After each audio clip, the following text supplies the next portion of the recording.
بسم اللہ الرحمن الرحیم یا بنی اسرائیل اذکروا نعمتی التی انعمت علیکم وانی فضلتکم علی العالمین واتقوا یوما لا تجزی نفس عن نفس شیئا ولا يقبل منها شفاعة ولا یؤخذ منها عدل ولا هم ينصرون صدق اللہ العظیم رب اشرح لي صدری ویسر لي امری واحلل عقدۃ من لسانی یفقهوا قولی۔ جیسا کہ میں نے عرض کیا تھا، سورہ بقرہ کے 5ویں رکوع سے اور 14ویں رکوع تک تو مسلسل، بلکہ 15ویں رکوع کی بھی پہلی 2 آیات شامل کرنی ہوں گی۔ یہ 10 رکوعوں سے 2 آیات زائد ہیں کہ جن میں خطاب کل کا کل بنی اسرائیل سے ہے۔ البتہ اس میں یہ فرق ہے کہ پہلا رکوع جو ہے وہ ان کو دعوت پر مشتمل ہے، نبی اکرم صلی اللہ علیہ وسلم پر ایمان لانے کی پرزور دعوت۔ بقیہ یہ 9 رکوع جو ہے یہ ان پر فرض قرارداد جرم ہے جو عائد کی جا رہی ہے۔ ہم نے تمہارے ساتھ یہ احسان و اکرام کیا، تم پر یہ فضل کیا، یہ کرم کیا، تمہیں یہ حیثیت دی، تمہیں یہ مقام دیا، تم نے اس طور سے اپنے اس مشن کی خلاف ورزی کی، اپنے مقام اور مرتبے کو چھوڑ کر اور دنیا پرستی اختیار کی۔ یہ جو 9 رکوع ہیں ان میں بنی اسرائیل کی تاریخ کا تو جو سمجھیے کہ ایک بہت بڑا حصہ اور نمایاں اس کے فیچرز آئیں گے، لیکن یہ سمجھ لیجئے کہ اصل میں یہ امت مسلمہ کو بھی ایک پیشگی تنبیہ ہے کہ کوئی مسلمان امت جب بگڑتی ہے تو یہ چیزیں اس میں آ جاتی ہیں۔ چنانچہ احادیث موجود ہیں حضور کی، لَيَأْتِيَنَّ عَلَىٰ أُمَّتِي مَا أَتَىٰ عَلَىٰ بَنِي إِسْرَائِيلَ حَزْوَ النَّعْلِ بِالنَّعْلِ، میری امت پر بھی وہ سب حالات وارد ہوں گے جو بنی اسرائیل پر آئے، بالکل ایسے جیسے ایک جوتی دوسری جوتی سے مشابہ ہوتی ہے۔ ایک اور حدیث میں فرمایا لَتَتَّبِعُنَّ سُنَنَ مَن قَبْلِكُمْ، تم لازماً اپنے سے پہلوں کی پیروی کرو گے۔ اور اس میں اس حد تک بھی آپ نے وضاحت کر دی کہ اگر وہ سابق امت مسلمہ، سابق امت، اگر وہ گوہ کے بل میں گھسی تھی تم بھی گھسو گے، اور اگر ان میں کوئی بدبخت ایسا اٹھا جس نے اپنی ماں سے زنا کیا تو تم میں سے بھی کوئی شقی ایسا ضرور اٹھے گا جو یہ حرکت کرے گا۔ اس اعتبار سے ان رکوعوں کو پڑھتے ہوئے یہ نہ سمجھیے یہ اگلوں کی داستان ہے، پچھلوں کی کہانیاں ہیں، نہیں۔ خوش طرح باشد کے سر دل برا، گفت آیت در حدیث دیگراں، یہ ہمارے لیے ایک آئینہ ہے اور ہمیں ہر مرحلے پر سوچنا ہوگا، دروبینی کرنی ہوگی، انٹروسپیکشن، کہ کہیں اسی گمراہی میں ہم مبتلا تو نہیں، دیکھتے جائیے گا۔ دوسرا نقطہ پہلے سے یہ سمجھ لیجئے، یہ جو 2 آیتیں میں نے 6 رکوع کی تلاوت کی ہیں، بعین ہی یہی 2 آیتیں 15ویں رکوع میں آئیں گی، اور اس کو یوں سمجھیے کہ یہ 2 بریکٹس ہیں۔ 9 رکوعوں کا مضمون ان 2 بریکٹس کے درمیان ہے۔ یہ 2 آیتیں یہاں سے بریکٹ شروع ہو رہی ہیں، وہ 2 آیتیں ان پر بریکٹ ختم ہو رہی ہیں، بعین ہی وہی آیات۔ ایک آیت میں تو شوشے کا بھی فرق نہیں، دوسری آیت میں صرف ترتیب بدلی ہے، مضمون وہی ہے۔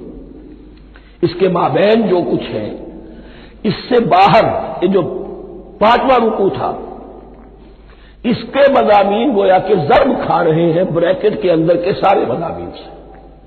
یہ حساب کا بہت ہی عام فہم سا قاعدہ ہے، بریکٹ کے باہر کوئی رقم لکھی ہوئی ہے جس کے بعد کوئی جمع یا تفریق اگر نہیں ہے تو وہ ضرب کھائے گی، بریکٹ کے اندر جتنی بھی ویلیوز ہیں ان کے ساتھ ضرب کھائے گی۔ تو گویا کہ ہر قدم پر حضور پر دعوت، ایمان لانے کی دعوت اس پورے معاملے میں موجود ہے، اس لیے کہ اس میں بعض آیتیں ایسی آ گئی ہیں، ایک زیادہ نمایاں ایک کم نمایاں، جن سے کچھ لوگوں کو بگالتا ہوا یا کچھ لوگوں نے فتنہ پیدا کیا جان بوجھ کر۔ یہ فتنہ ایک بار پیدا ہوا تھا اکبر کے زمانے میں، دین الہی کی شکل میں، کہ صرف خدا کو مان لینا، آخرت کو مان لینا اور نیک اعمال کرنا نجات کے لیے کافی ہے، کسی رسول پر ایمان لانا ضروری نہیں ہے۔ یہ صوفیاء میں بھی یہ فتنہ بہت بڑے پیمانے پر آیا، مسجد منظر ہکڑو نور، مسجد میں اور منظر میں ایک ہی نور ہے، سب مذاہب ایک ہی ہے۔ سارا فرق جو ہے شریعتوں کا ہے، عبادت کے ظاہری شکل کا ہے، وہ ہے رسولوں سے متعلق۔ رسولوں کو بیچ میں سے نکال دیجئے تو یہ دین الہی رہ جائے گا، اللہ کا دین۔ اتنا بڑا فتنہ تھا کہ جب ہندوستان میں سیاسی اعتبار سے، حکومت کے اعتبار سے مسلمانوں کا اقتدار چوٹی پر تھا، کلائمیکس پر، اکبر اعظم، اس وقت یہ دین الہی کا فتنہ اٹھا کہ دین محمدی کا اب دور ختم ہو گیا۔ وہ 1000 سال کے لیے تھا، 1000 سال پورے ہو گئے، اب الف ثانی ہے، دوسرا 1000 سال ہے، اس کے لیے نیا دین ہے۔ اسے دین اکبری بھی کہا گیا اور دین الہی بھی کہا گیا۔ اور اس میں ایک آیت آئے گی جس سے استدلال کیا ہے کچھ لوگوں نے۔ اس صدی میں پھر یہ فتنہ اٹھا تھا گاندھی کے فلسفے کے ذریعے سے، اور ایک بہت بڑا نابغہ انسان مسلمانوں میں سے، بہت بڑا نابغہ، جینیس، ابوالکلام آزاد، وہ بھی اس فتنے کا شکار ہو گیا۔ متحدہ قومیت، چنانچہ گاندھی اپنی پرارتھنا میں کچھ قرآن کی تلاوت بھی کراتا تھا، کچھ گیتا بھی پڑھواتا تھا، کچھ اپنشدوں سے، کچھ بائبل سے، کچھ گرو گرنتھ سے۔ معلوم ہو یہ سب ٹھیک ہے، سب ایک ہے، سب لوگوں کو ایک ہونا چاہیے، ایک قوم ہونا چاہیے۔ مذہب تو انفرادی معاملہ ہے، کوئی مسجد میں چلا جائے، کوئی مندر میں چلا جائے، گردوارے میں چلا جائے، کوئی چرچ میں چلا جائے، کوئی سینیگاگ میں چلا جائے، کیا فرق واقع ہوتا ہے؟ اس کا توڑ یہی ہے کہ سمجھ لیجئے یہ جو 7 آیتیں ہیں 5ویں رکوع کی، یہ ہے بریکٹ کے باہر، اور یہ ضرب کھا رہی ہے مسلسل۔ اس بریکٹوں کے درمیان جتنی بھی مضمون آ رہا ہے وہ سب ان کے تابع ہوگا۔ گویا کہ جہاں تک حضور پر ایمان لانے کا معاملہ ہے وہ انڈرسٹوڈ سمجھا جائے گا، مقدر سمجھا جائے گا ہر مرحلے پر ان 2 بریکٹوں کے مابین۔ اب چلیے بسم اللہ۔ یا بنی اسرائیل اذکروا نعمتی التی انعمت علیکم وانی فضلتکم علی العالمین۔ اے اسرائیل کی اولاد، یاد کرو میرے اس انعام کو جو تم پر ہوا، اس کی وضاحت میں کر چکا ہوں، لیکن یہاں جو الفاظ آ رہے ہیں بہت زوردار۔ وَأَنِّي فَضَّلْتُكُمْ عَلَى الْعَالَمِينَ، میں نے تمہیں فضیلت عطا کی تمام جہانوں پر۔ یہاں ایک قاعدہ نوٹ کر لیجئے، عربی نحو کا قاعدہ یہ ہے کہ کہیں ظرف جس میں کوئی شے ہے، ظرف کی جمع لے لیتے ہیں، مراد ہوتا ہے مظروف، ظرف کے اندر جو شے ہے اس کی جمع۔ تمام جہانوں پر فضیلت، کیا فرشتوں پر بھی فضیلت؟ نہیں، جہان والوں پر، تمام اقوام عالم پر تمہیں فضیلت عطا کی، یہ مطلب ہے اس کا۔ تمام عالموں پر، تمام جہانوں پر، یعنی تمام جہان والوں پر، اس انسان عالم انسانیت کے اندر جتنے بھی مختلف گروہ ہیں، نسلیں ہیں، طبقات ہیں، ان میں فضیلت۔ واتقوا یوما لا تجزی نفس عن نفس شیئا، میں عرض کر چکا ہوں، تیسری مرتبہ پھر عرض کر رہا ہوں، اصل شیخ آخرت، محاسبہ آخرت، یہ مستحضر ہوگا تو انسان سیدھا رہے گا۔ کس میں کمزوری آ جائے، ضعف آ جائے، تو باقی ایمان باللہ، ایمان بالرسالت، یہ نہ معلوم کیا کیا شکلیں اختیار کر لیں۔ دیکھیے اس آیت کے اندر 4 اعتبارات سے محاسبہ آخرت کا زور ہے۔ واتقوا یوما، ڈرو اس دن سے، لا تجزی نفس عن نفس شیئا، جس دن کوئی جان کسی دوسرے کے کام نہ آ سکے گی، ولا يقبل منها شفاعہ، اور نہ کسی سے کوئی سفارش یا شفاعت قبول کی جائے گی، کیٹیگوریکل ڈینائل۔ ولا يؤخذ منها عدل، نہ کسی سے فدیہ قبول کیا جائے گا، ولا هم ينصرون، اور نہ انہیں کوئی مدد مل سکے گی۔ ہم نے طرح طرح کے عقیدے، شفاعت باطلہ کا تصور، اہل عرب سمجھتے تھے ہمیں یہ فرشتے جو ہے خدا کی بیٹیاں ہیں، یہ لات اور منات اور عزا ہم نے ان کے بت بنا رکھے ہیں، پوچھتے ہیں یہ اپنے ابا جان سے اللہ کی بیٹیاں ہیں نا، لاڈلی بیٹیاں، چھڑا لیں گے ہمارے ہاں بھی تصور ہے اولیاء اللہ چھڑا لیں گے۔ یا شفاعت باطلہ، خود حضور کی شفاعت کے بارے میں جو غلط تصورات ہیں، ایک شفاعت حقہ ہے، اس کی وضاحت کا یہ موقع نہیں ہے۔ وہ آیت الکرسی پہ جب ہم پہنچیں گے انشاءاللہ تعالیٰ اسی سورہ مبارکہ میں تو اس کی وضاحت بھی ہوگی. یہ سارے جو ہم نے جو گھر رکھے ہیں خیالات ان کی نفی اس آیت کے حوالے سے کی. واتقوا یوما لا تجزی نفس عن نفس شیئا، کوئی انسان دوسرے انسان کے کام نہیں آ سکے گا. ولا يقبل منها شفاعۃ، کسی جان کی طرف سے کوئی سفارش قبول نہیں ہوگی. ولا يؤخذ منها عدل، نہ کوئی فدیہ قبول کیا جائے گا. ولا هم ينصرون، نہ انہیں کوئی مدد مل سکے گی. اب اس کے بعد اللہ تعالیٰ کے احسانات اور ان کی طرف سے جو ناشکریاں ہوئی ہیں ان کی بڑی تفصیل کے ساتھ اب بات چلے گی. تفصیل نہیں، تیزی کے ساتھ. یہ واقعات کئی 100 برس کے ہیں، لیکن ایک تو یہ کہ ان کی تفاصیل مکی صورتوں میں آ گئی ہیں. سب سے زیادہ سورہ اعراف میں ملے گی اور بھی کئی صورتوں میں آپ کو مل جائے گی. یہاں پر تو پے بپے جیسے کہ ایک قرارداد جرم کسی پر کی جاتی ہے تو اس میں سب گنوائے جاتے تم نے یہ کیا یہ کیا یہ کیا. وَإِذْ نَجَّيْنَاكُم مِّنْ آلِ فِرْعَوْنَ، اور ذرا یاد کرو جب کہ ہم نے تمہیں نجات دی تھی فرعون کی قوم سے. یسومونکم سوء العذاب، وہ تمہیں بدترین عذاب میں مبتلا کیے ہوئے تھے. یذبحون ابناءکم ویستحیون نساءکم، تمہارے بیٹوں کو ذبح کر ڈالتے تھے اور تمہاری عورتوں کو زندہ رکھتے تھے. عورتیں تو پھر ان کے کام آتی تھی، گھر میں کام کاج کے لونیاں بنتی تھی، گھروں میں ڈال دیتے تھے. لیکن لڑکوں کو، اور یہ 2 موقع پر ہوا ہے بنی اسرائیل کے ساتھ. یہ بعد میں انشاءاللہ اس کی تفصیل آئے گی. وفی ذالکم بلاء من ربکم عظیم، اور یقیناً اس میں تمہارے رب کی طرف سے تمہارے لیے بڑی آزمائش تھی. وَإِذْ فَرَقْنَا بِكُمُ الْبَحْرَ، اور یاد کرو جب کہ ہم نے تمہارے لیے سمندر کو پھاڑ دیا یا دریا کو پھاڑ دیا. یہ ایک مختلف فی بات ہے کہ کس جگہ سے کراس کیا تھا بنی اسرائیل نے ایجپٹ سے سینائی پیننسولا آنے کے لیے جزیرہ نمائے سینا میں. ایک رائے یہ کہ دریائے نیل کو کراس کر کے گئے ہیں، لیکن یہ بات غلط ہے. دریائے نیل تو مصر کے اندر ہے، وہ کبھی بھی مصر کی حد نہیں بنا. کسی کی رائے یہ ہے کہ جو خلیج سویز ہے، بحر قلزم جو ہے ریڈ سی، وہ اوپر جا کر 2 کھاڑیوں میں تبدیل ہو جاتا ہے. خلیج عقبہ مشرق کی طرف اور خلیج سویز مغرب کی طرف، اور ان کے درمیان میں یہ سینائی پیننسولا جو ہے یہ تکون ہے. جیسے ہندوستان بھارت تکون ہے، ایسے یہ پیننسولا ہے. Indian peninsula, Sinai peninsula. اور یہ سویز کینال کے بعد میں بنی ہے. خلیج سویز اور میڈیٹرینین بحیرہ روم کے درمیان یہ کچھ چھوٹی چھوٹی، اگرچہ چھوٹی تھی سمندر کے لحاظ سے، بہت بڑی بڑی جھیلیں تھیں. اور ان جھیلوں ہی کو پھر جوڑ کر درمیان میں جو خشکی تھی اس کو کاٹ کر سویز کینال بنائی گئی ہے. تو اب تو یہ ایک مسلسل ایک رابطہ ہے. لیکن معلوم ہوتا ہے کہ یا تو خلیج سویز کو کراس کیا ہے حضرت موسیٰ علیہ السلام نے، اور یہی میری رائے زیادہ یہی ہے، اس لیے کہ کوہ طور جو ہے وہ اس پیننسولا کی ٹپ پر ہے، نیچے ہے یہاں، جہاں پر دن کا قیام رہا اور جہاں پھر حضرت موسیٰ کو 40 دن کے لیے کوہ طور پر بلا کر اور پھر انہیں تورات دی گئی ہے. تو معلوم ہوتا ہے کہ جو خلیج سویز ہے اسے کراس کیا ہے. کراس کس طرح کیا ہے کہ حضرت موسیٰ کے عصا کی ایک ضرب سے سمندر پھٹ گیا. فَكَانَ كُلُّ فِرْقٍ كَالطَّوْدِ الْعَظِيمِ، دونوں طرف چٹانوں کے مانند پہاڑ کی طرح جو ہے وہ سمندر کھڑا ہو گیا، اس کے راستے سے یہ نکل گئے.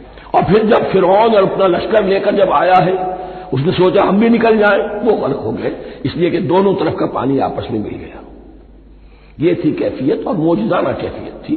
یہ کوئی فطرت کے یا نیچر کے اصول کے مطابق بات نہیں تھی. اور میں عرض کر چکا ہوں، آپ کو بتا چکا ہوں معجزہ کسے کہتے ہیں. وَإِذْ فَرَقْنَا بِكُمُ الْبَحْرَ فَأَنْجَيْنَاكُمْ، جب ہم نے تمہارے لیے یا تمہارے ساتھ سمندر کو پھاڑ دیا تمہارے لیے، تمہارے گزرگاہ بنانے کے لیے، تو تمہیں تو نجات دے دی. وَأَغْرَقْنَا آلَ فِرْعَوْنَ وَأَنْتُمْ تَنظُرُونَ، اور تمہاری نگاہوں کے سامنے فرعون کے لاؤ لشکر کو غرق کیا، تم دیکھ رہے تھے. یہ گزر چکے تھے، اس ساحل پر کھڑے ہیں، ادھر سے یہ داخل ہوئے ہیں اور پانی دونوں طرف سے آ کر مل گیا اور یہ غرق ہو گئے. وَإِذْ وَعَدْنَا مُوسَىٰ 40 لَيْلَةً، اور یاد کرو پھر جب کوہ طور پر ہم نے موسیٰ کو 40 دن کے لیے بلایا. ثُمَّ اتَّخَذْتُمُ الْعِجْلَ، ان کی غیر حاضری میں تم نے بچڑے کی پرستی شروع کر دی. اسے معبود بنا لیا، من بعد ہی، اس کی غیر موجودگی میں، وانتم ظالمون، تم بہت بڑا ظلم تھا جس کا ارتکاب کیا، ان الشرک لظلم عظیم، عظیم ترین ظلم جو ہے وہ شرک ہے، اور شرک جلی کی یہ شکل کہ بچڑے کو پوج گئے۔ ثم عفونا عنکم من بعد ذلک، پھر ہم نے تمہیں اس کے بعد بھی معاف کیا، یہ ہمارا کرم رہا ہے، ہماری رحمت رہی، من بعد ذلک لعلکم تشکرون، تاکہ تم شکر کرو۔ وَإِذْ آتَيْنَا مُوسَى الْكِتَابَ وَالْفُرْقَانَ لَعَلَّكُمْ تَهْتَدُونَ، اور یاد کرو جب کہ ہم نے موسیٰ کو کتاب اور فرقان عطا فرمائی۔ یہ فرقان حق اور باطل کے درمیان فرق کر دینے والی چیز، اور کتاب عام طور پر جو آتا ہے وہ شریعت کے لیے آتا ہے، شریعت بھی دی، کتاب بھی دی، اور فرقان بھی دیا، لعلکم تہتدون، تاکہ تم ہدایت پاؤ۔ وَإِذْ قَالَ مُوسَىٰ لِقَوْمِهِ، اور یاد کرو جب کہ کہا تھا موسیٰ نے اپنی قوم سے، یا قوم انکم ظلمتم انفسکم باتخاذکم العجل، اے میری قوم کے لوگوں، یقیناً تم نے اپنے اوپر بڑا ظلم کیا ہے بچڑے کو معبود بنا کر۔ فتوبوا الی بارئکم، پس توبہ کرو اپنے پروردگار، اپنے خالق کی جناب میں۔ باری اللہ تعالی ہے، باری، فاقتلوا انفسکم، تو قتل کرو اپنے آپ کو۔ یہ چیز جو ہے تورات میں تفصیل سے آئی ہے، قرآن میں نہیں ہے۔ اسی اعتبار سے میں نے آپ کو بتایا تھا کہ تورات کا مطالعہ اس اعتبار سے مفید ہے کہ بہت سے واقعات جن کا قرآن میں ذکر ہے، یہ بالغ اشارہ ہے، اس کی تفصیل کے لیے ہمیں تورات سے رجوع کرنا پڑتا ہے، ورنہ یہ کہ اس آیت کا صحیح مفہوم واضح نہیں ہوگا۔ فاقتلوا انفسکم، اپنے آپ کو قتل کرو، کیا مانے؟ یہ قتل مرتد کی سزا ہے۔ وہاں معلوم ہوتا ہے کہ حضرت موسیٰ نے یہ حکم دیا، 12 قبیلے تھے، ہر قبیلے میں سے کچھ لوگوں نے یہ کفر اور شرک کیا، باقی لوگوں نے نہیں کیا۔ انہیں حکم دیا گیا کہ اپنے قبیلے کے لوگ ان کو قتل کریں جو ان کے قبیلے میں سے اس کفر کے مرتکب ہوئے۔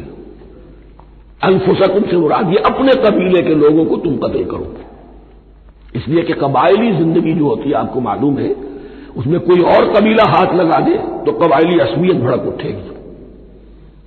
70,000 یہودی قتل ہوئے، اس سے بڑی توبہ اور ممکن نہیں، اس سے بڑا پرج، کسی بھی آئیڈیولوجیکل پارٹی کے اندر پرج بہت ضروری ہوتا۔ کچھ لوگ آ گئے ایک نظریے کو قبول کر کے، رفتہ رفتہ نظریہ اوجل ہو گیا، کچھ مفادات، کچھ چودراہٹیں، یہ مقدم ہو گئی، اسی سے جماعتیں خراب ہوتی ہیں، غلط راستے پہ پڑ جاتی ہیں، تحریکیں بھٹک جاتی ہیں۔ تو آئیڈیولوجیکل پارٹی، نظریاتی جماعتیں پرج کرتی رہتی ہیں کہ جو بھی ہمارے نظریے سے ہٹ گئے اب ان کو ہم کاٹ کر علیحدہ کر دیں۔ اور یہی سے قتل مرتد، تو یہ چیز حدیث میں ہے یا پھر قرآن میں یہاں ہے۔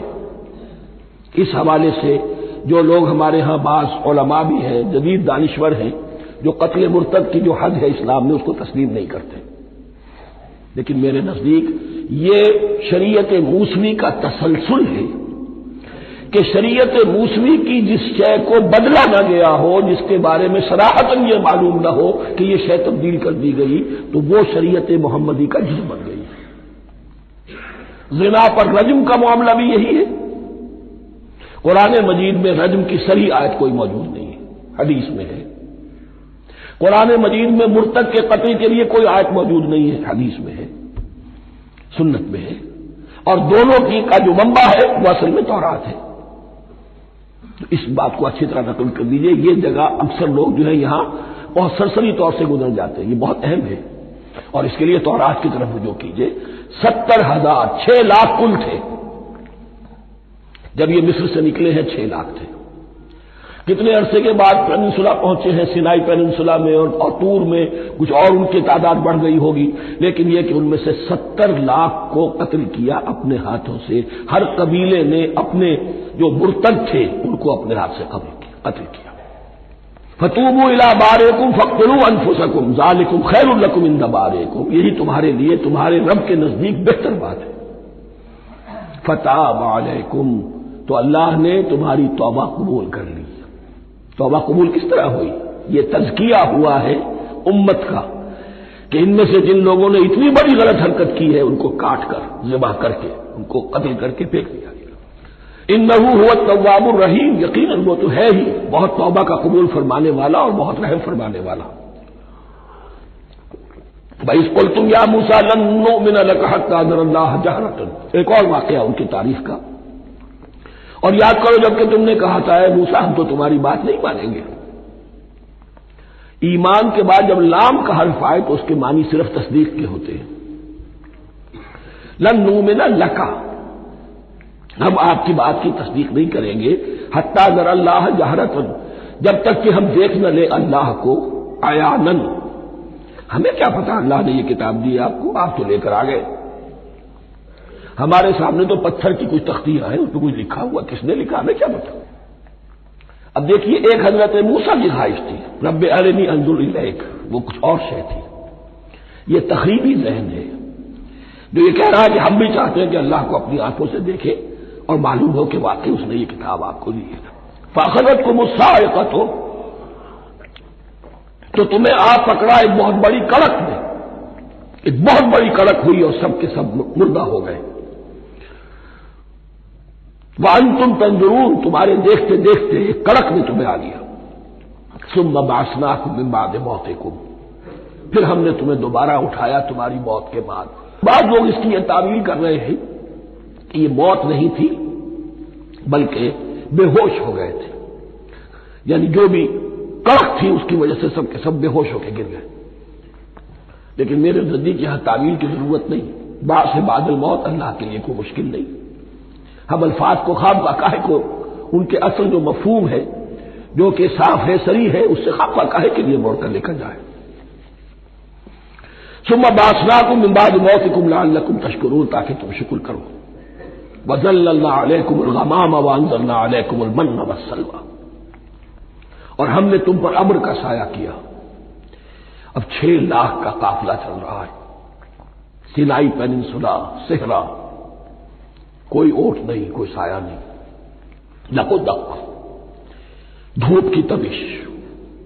تو اللہ کا فضل ہوا کہ ایک سائے کی طرح ابر جو ہے ان کے ساتھ ساتھ جہاں جہاں وہ جا رہے ہیں وہ ابر ان پر سایہ کیے ہوئے۔ وانزلنا علیکم المن والسلوى، کھانے کو کچھ نہیں، تو من اور سلوہ نازل کیے گئے۔ من ایسے اترتا تھا رات کے وقت کہ جیسے شبنم کے قطرے ہوتے ہیں، لیکن وہ ہوتا تھا کسی ایسی چیز کا جس میں شیرینی تھی، اور پھر وہ زمین پر آ کر جم کر وہ ایک گویا کے دانہ بن جاتے تھے، یہ ان کا اناج ہو گیا۔ کاربوہائیڈریٹ سپلائی اس سے ہو گئی، من سے۔ اور سلوہ ایک خاص قسم کا پرندہ بٹیر کی شکل کا جو بے پناہ بڑی تعداد میں ان کے بڑے بڑے جھنڈ آتے تھے شام کے وقت، اور وہ ان کے ڈیرا جہاں ہوتا تھا اس کے گرد وہ اتر آتے تھے، اور رات کی تاریکی میں یہ آسانی سے ان کو پکڑتے تھے، ان کو کھاتے تھے بھون کر، اور یہ ان کی پروٹین ہو گئی۔ پوری غذا جو ہے اللہ تعالیٰ نے ان کو فراہم کر دی۔ وَأَنزَلْنَا عَلَيْكُمُ الْمَنَّ وَالسَّلْوَىٰ كُلُوا مِن طَيِّبَاتِ مَا رَزَقْنَاكُمْ، کھاؤ ان پاکیزہ چیزوں کو جو ہم نے تمہیں عطا کی ہیں۔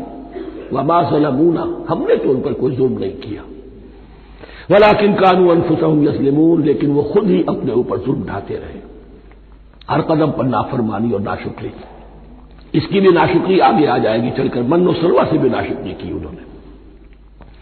وَإِذْ قُلْنَا ادْخُلُوا هَٰذِهِ الْقَرْيَةَ فَكُلُوا مِنْهَا حَيْثُ شِئْتُمْ رَغَدًا وَادْخُلُوا الْبَابَ سُجَّدًا وَقُولُوا حِطَّةٌ نَغْفِرْ لَكُمْ خَطَايَاكُمْ، اور یاد کرو جب کہ ہم نے تم سے کہا تھا اس شہر میں داخل ہو جاؤ اور پھر کھاؤ اس میں سے بافراغت جہاں سے چاہو جو چاہو، لیکن دیکھنا دروازے میں داخل ہونا جھک کر اور کہتے رہنا مغفرت مغفرت مغفرت، ہم تمہاری خطاؤں سے درگزر فرمائیں گے۔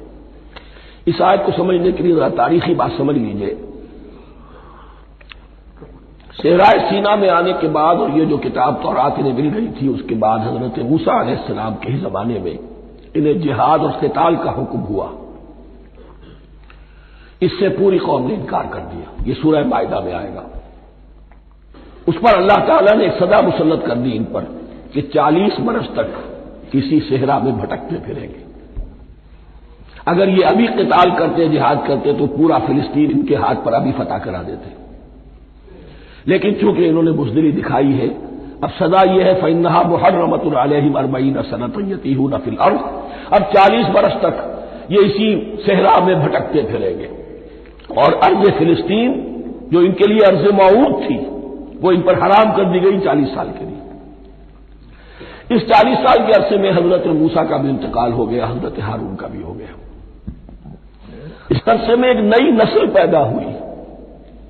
وہ جو غلامی کا داغ اٹھائے ہوئی نسل آئی تھی مصر سے، جن کے اندر مورل کیریکٹر جو ہے وہ بہت کمزور ہو جاتا ہے، غلامی کا یہ اثر ہوتا ہے، وہ پوری نسل ختم ہو گئی. نئی نسل اب پیدا ہوئی. 40 برس صحرا میں پیدا ہوئے، یہی پلے بڑھے. ان میں اب ایک جذبہ تھا.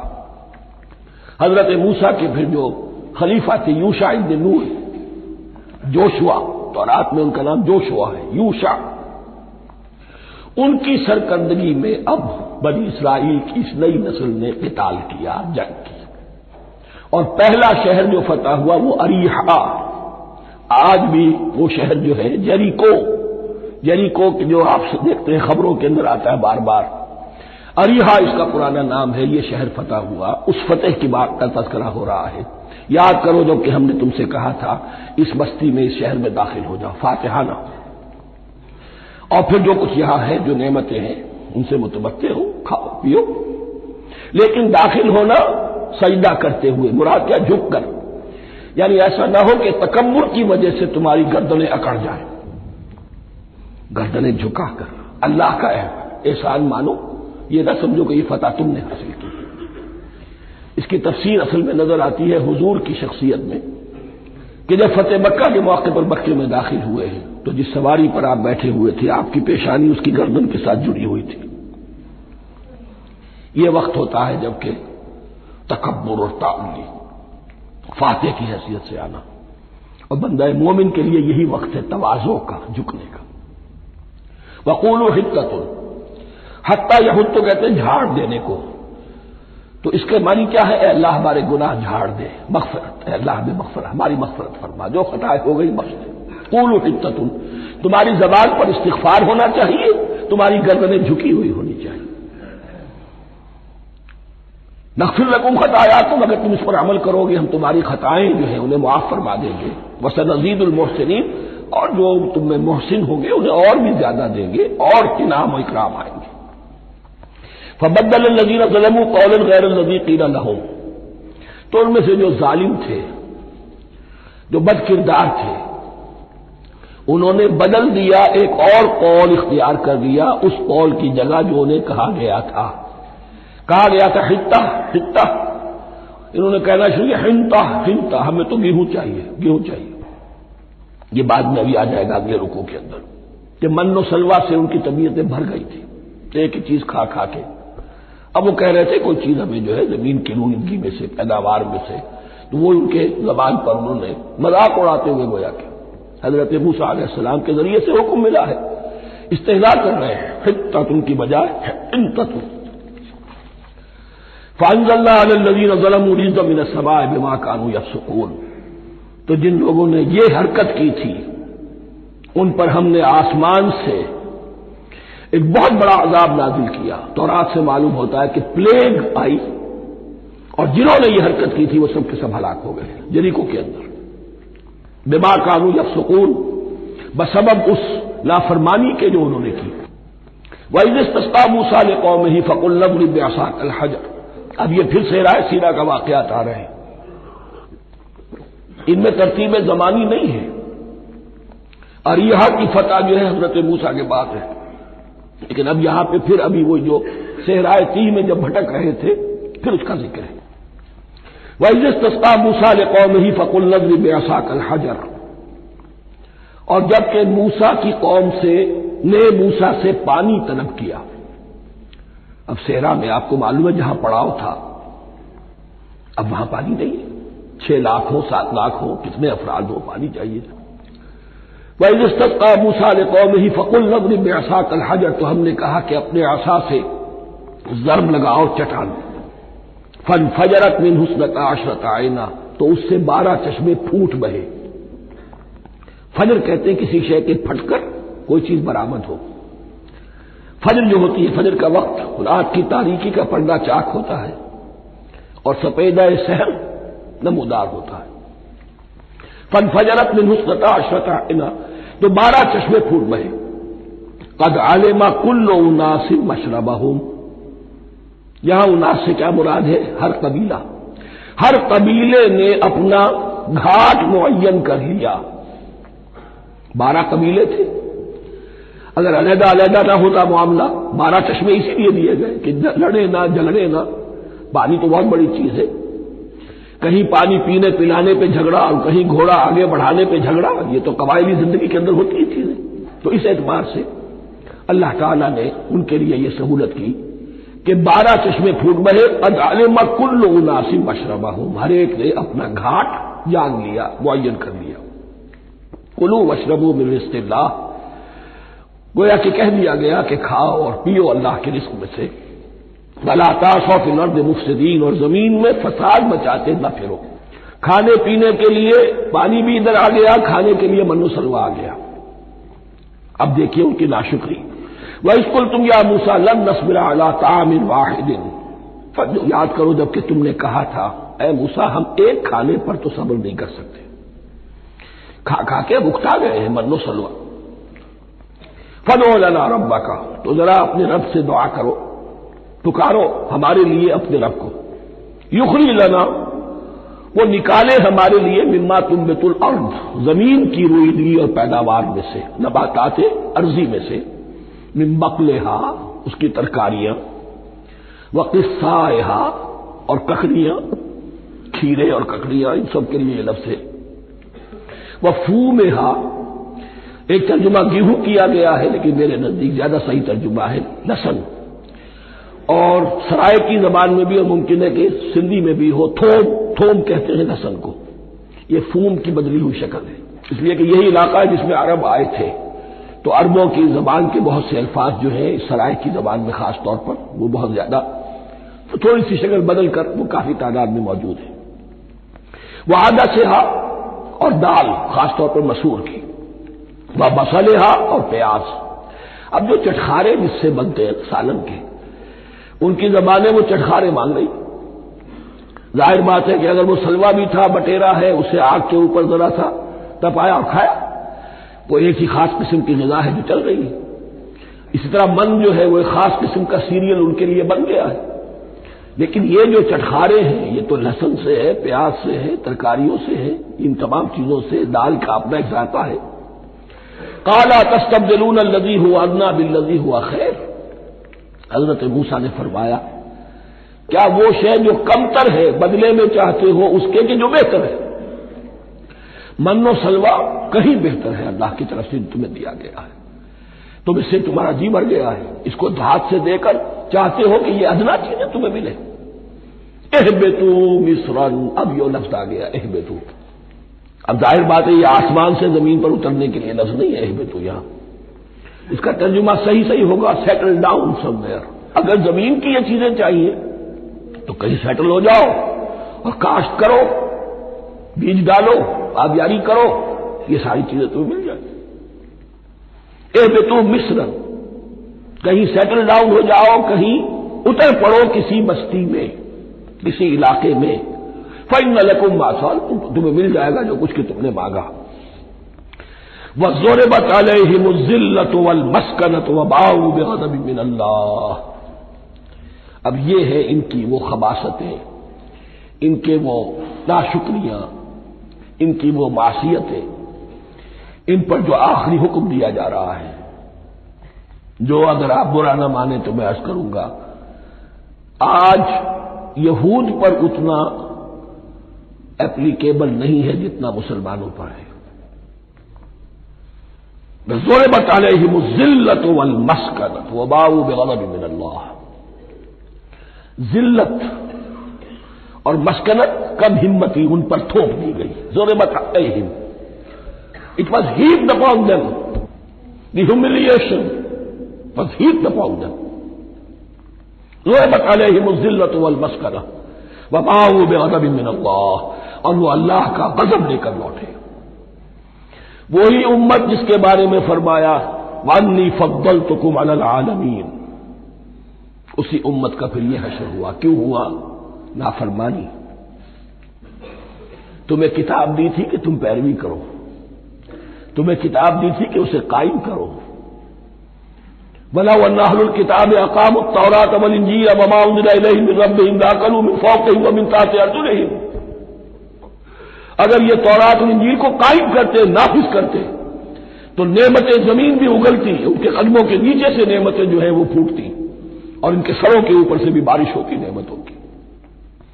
لیکن اگر تم نے اس کو چھوڑ کر اپنی خواہشات, اپنے نظریات, اپنے خیالات, اپنا تمرد, اپنی سرکشی, اپنی حاکمیت, اپنی مصلحتیں, اپنی عقل, اس کو بالا تر کیا, تو پھر جو قوم اللہ کے قانون کی, اللہ کی ہدایت کی, اللہ کی کتاب کی امین ہوتی ہے دنیا میں, وہ اللہ کی ریپرزینٹیٹو ہوتی ہے, نمائندہ ہوتی ہے. اگر وہ اپنے عمل سے مس ریپرزینٹ کرے اللہ کو, تو وہ کافروں سے بڑھ کر مغضوب اور کافروں سے بڑھ کر مبغوض ہو جاتی ہے. مغضوب بھی, مبغوض بھی. انہیں کافروں کو تو دین پہنچانا تمہارے ذمہ تھا, تم نے دین ان کو کیا پہنچانا تھا, تم تو خود دین سے منحرف ہو گئے. آج اس جگہ پر امت مسلمہ کھڑی ہے کہ 1.25 بلین یا 1.5 بلین, 125 کروڑ عزت نام کی شے نہیں ہے. کہ عزت نام تھا جس کا گئی تیمور کے گھر سے. سارے معاملات دنیا کے G7 G15 کے ہاتھ میں ہیں. سیکورٹی کونسل اس کے پرماننٹ ممبر کا ویٹو ہے, اور نہ سیکورٹی کونسل میں اور نہ کہیں کسی G7 میں, نہ G9 میں, نہ G15 میں کوئی مسلمان ملک نہیں. کسنمی پرست کی بھیا کیستی. ہماری اپنی پالیسیز کہیں اور طے ہوتی ہیں, ہمارے اپنے بجٹ کہیں اور بنتے ہیں, ہماری صلح اور جنگ کسی اور کے اشارے سے ہوتی ہے. اے ریموٹ کنٹرول, یہ ذلت اور مسکنت. ہم کہتے ہیں ہماری شہرگ ہے کشمیر, اور جنگ کرنے کو تیار نہیں ہے. یہ خوف نہیں تو کیا ہے, یہ مسکنت نہیں تو کیا ہے. اگر اللہ پر یقین ہو اور اپنے حق پر یقین ہو, تو اگر شہر دوسرے کے قبضے میں ہے تو ہمت کرو, یا تخت یا تختہ. لیکن نہیں, آپ کے ریڈیو پر, ٹیلی ویژن پر خبریں آتی رہی تھی, اتنے مسلمانوں کے ساتھ یہ کر دیا, اتنی مسلمان عورتوں کی بے حرمتی کر دی. لیکن یہاں ہم بیٹھے ہوئے اپنے اپنے دھندوں میں, اپنے اپنے کاروبار میں, اپنی اپنی ملازمتوں میں, اپنے اپنے کیریئرز میں.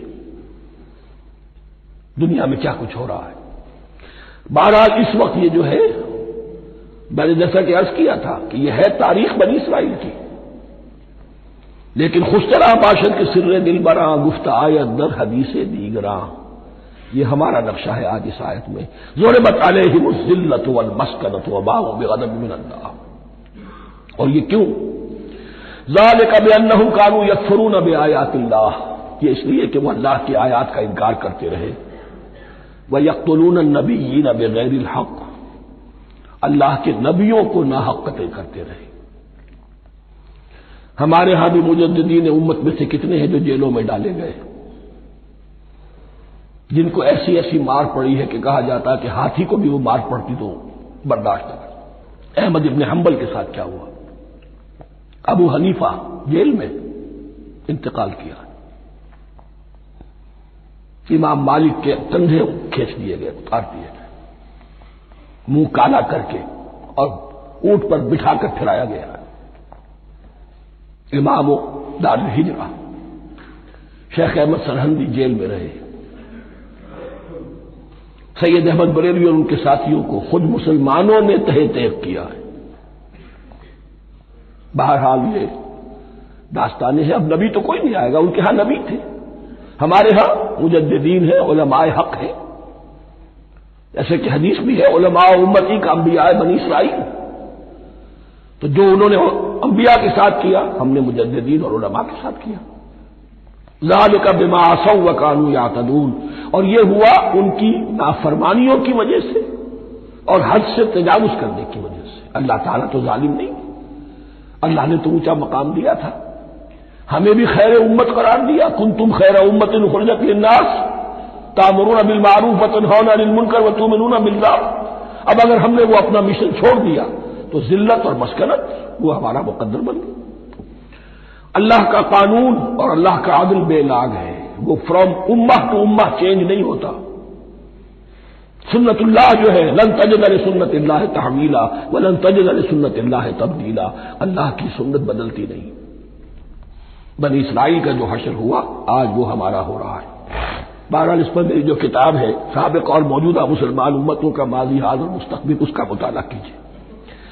اب آ گئی وہ آیت کہ جس سے استدلال کیا گیا ہے کہ ایمان بالرسالت نجات کے لیے ضروری نہیں ہے۔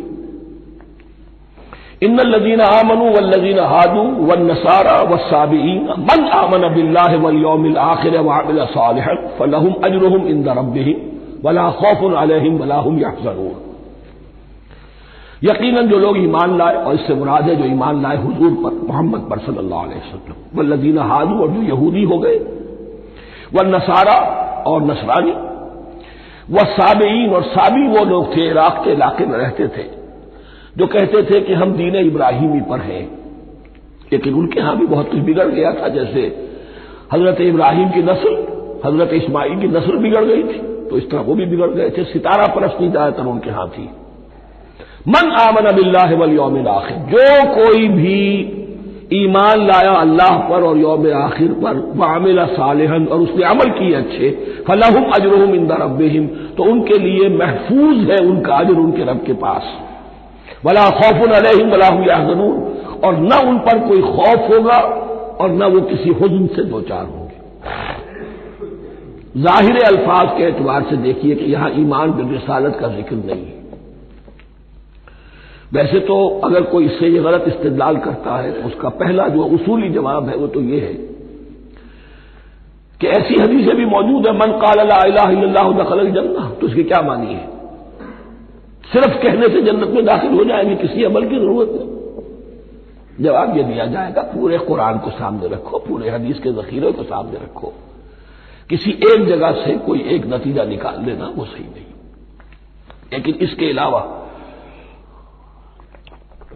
وہ اصول جو میں بیان کر چکا ہوں کہ یہ سلسلہ شروع کہاں سے ہوا ہے، 5واں رکوع، وآمنوا بما انزلت مصدقا لما معكم ولا تكونوا اول كافر به، انہیں ایمان کی زوردار دعوت سے تو یہ ساری بات شروع ہوئی ہے۔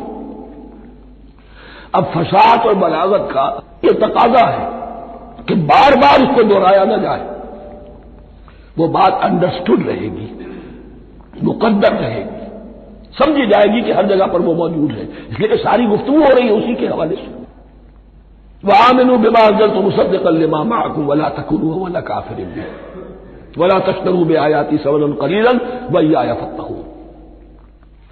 اس حوالے سے یوں سمجھیے اب اس آیت کو کہ یہاں پر کچھ الفاظ محذوف مانے جائیں گے، ان الذين آمنوا والذين هادوا والنصارى والصابئين من آمن بالله واليوم الآخر وعمل صالحا في أيامهم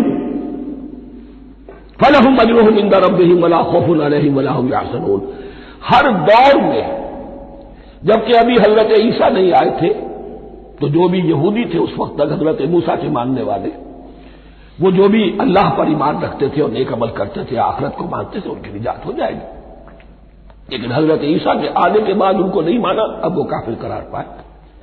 لیکن اب حضرت عیسیٰ کے آنے کے بعد جب تک حضور نہیں آئے جو بھی مانتا ہے، لیکن یہ کہ شرط یہی ہوگی کہ اپنے اپنے زمانے میں، اصل میں نفی جس بات کی جا رہی ہے وہ یہ ہے کہ یہ نہ سمجھو کہ کسی گروہ میں ہونے سے نجات ہوتی ہے، نجات کسی گروہ میں ہونے کی وجہ سے نہیں ہے، نجات کی بنیاد ایمان اور عمل صالح ہے۔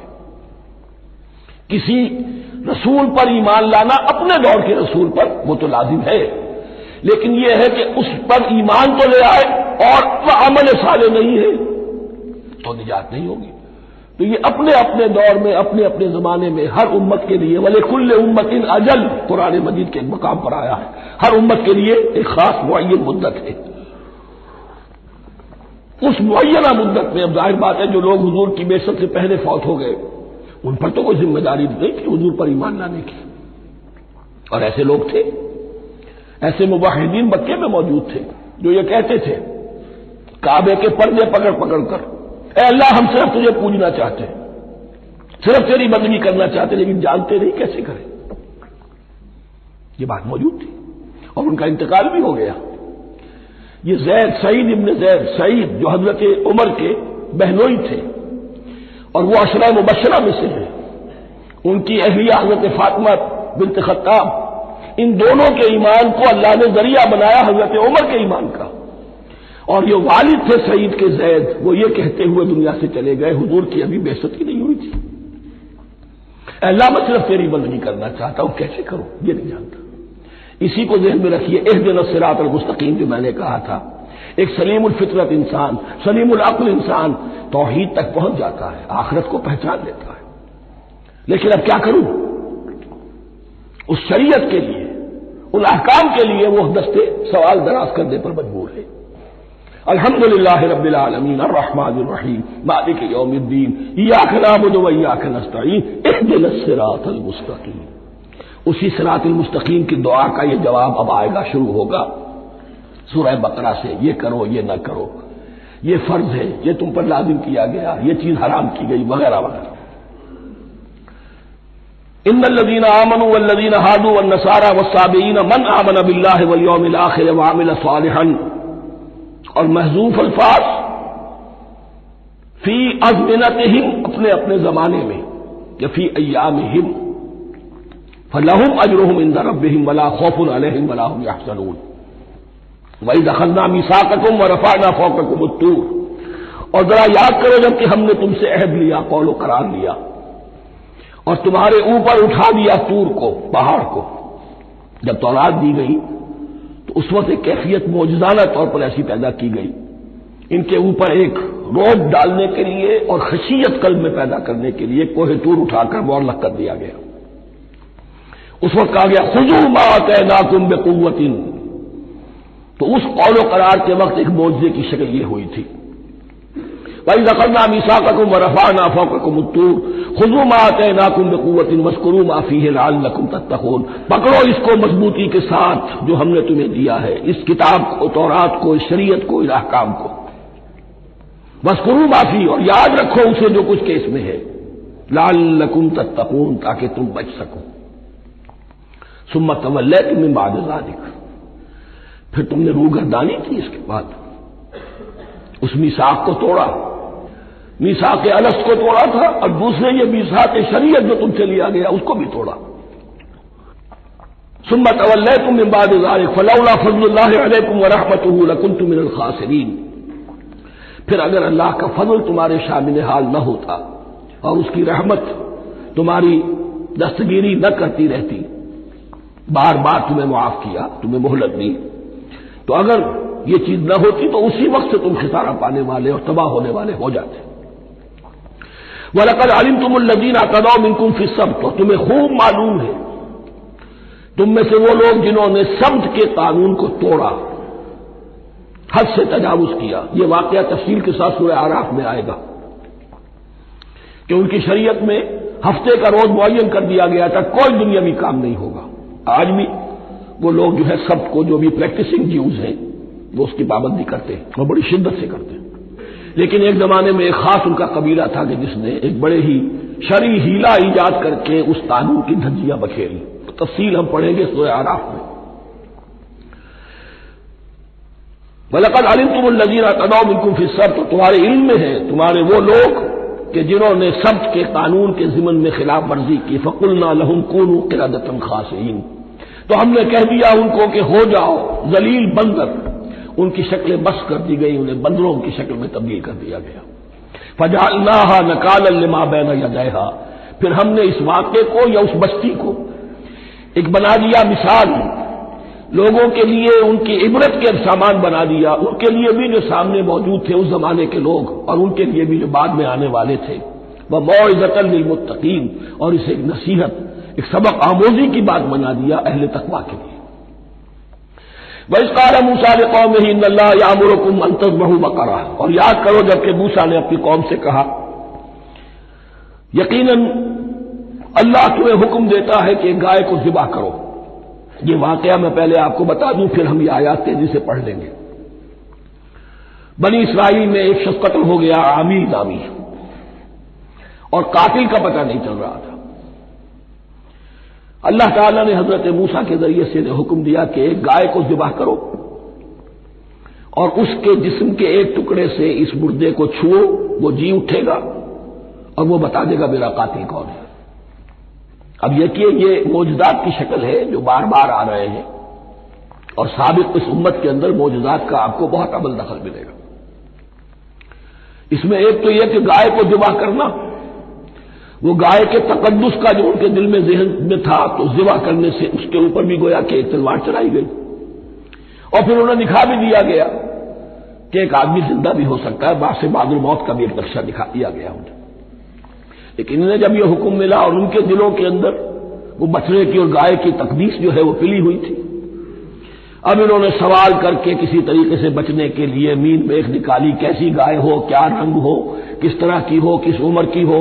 بالآخر یہ کہ جب ہر طرف سے گھیراؤ ان کا ہو گیا اور سب چیزیں جو ہیں ان کے سامنے واضح کر دی گئیں، تب انہوں نے یوں سمجھیے چاروں ناچار بادل ناخواستہ اس حکم پر عمل کیا۔ بس اب ترجمہ کر لیجیے۔ وَإِذْ قَالَ مُوسَىٰ لِقَوْمِهِ إِنَّ اللَّهَ يَأْمُرُكُمْ أَن تَذْبَحُوا بَقَرَةً، اور یاد کرو جبکہ موسیٰ نے کہا اپنی قوم سے کہ اللہ حکم دیتا ہے تمہیں کہ ایک گائے کو ذبح کرو۔ قَالُوا أَتَتَّخِذُنَا هُزُوًا، انہوں نے کہا کہ آپ ہمارے ساتھ کوئی ٹھٹھا کر رہے ہیں، مذاق اڑا رہے ہیں، یہ کیا بات آپ کہہ رہے ہیں؟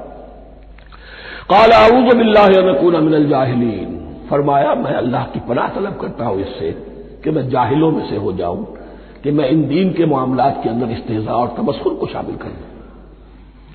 قالوا ادع لنا ربك يبين لنا ما هي، اب انہوں نے کہا اچھا ایسی بات ہے تو ذرا اپنے رب سے دعا کیجئے کہ وہ ہم پر واضح کر دے کہ وہ کیسی ہو۔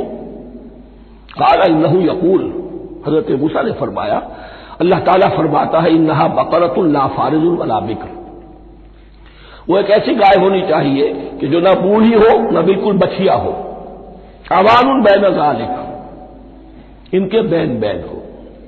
فَفَعَلُوا مَا تُؤْمَرُونَ، تو اب کر گزرو جو تمہیں حکم دیا گیا۔ قَالُوا ادْعُ لَنَا رَبَّكَ يُبَيِّن لَنَا مَا لَوْنُهَا، اب انہوں نے پھر کہا ذرا ایک دفعہ اور دعا کیجئے اپنے رب سے، وہ ہمیں بتا دے اس کا رنگ کیسا ہونا چاہیے۔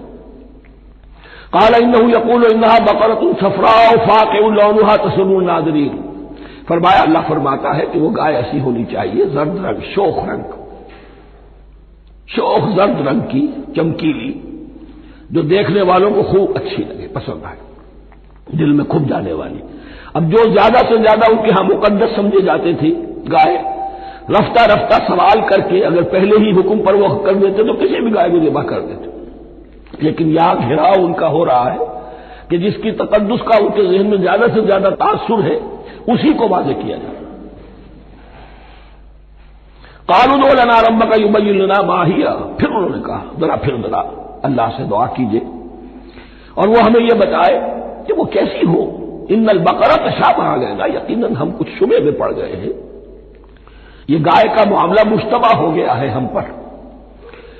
قال انه يقول، فرمایا اللہ فرماتا ہے انها بقرۃ لا ذلول تثير الارض ولا تسقي الحرث، وہ ایک ایسی گائے ہونی چاہیے کہ جو کوئی جس سے مشقت نہ لی جاتی ہو، نہ وہ ہل جوتتی ہو اور نہ وہ رہٹ کا پانی کھینچتی ہو۔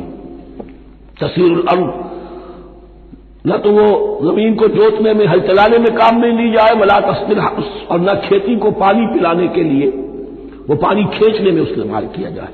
مسلمتن، اور پوری سالم ہونی چاہیے، یک رنگ، لا شیۃ فیہا، اس میں کسی دوسرے رنگ کا کوئی داغ تک نہ ہو۔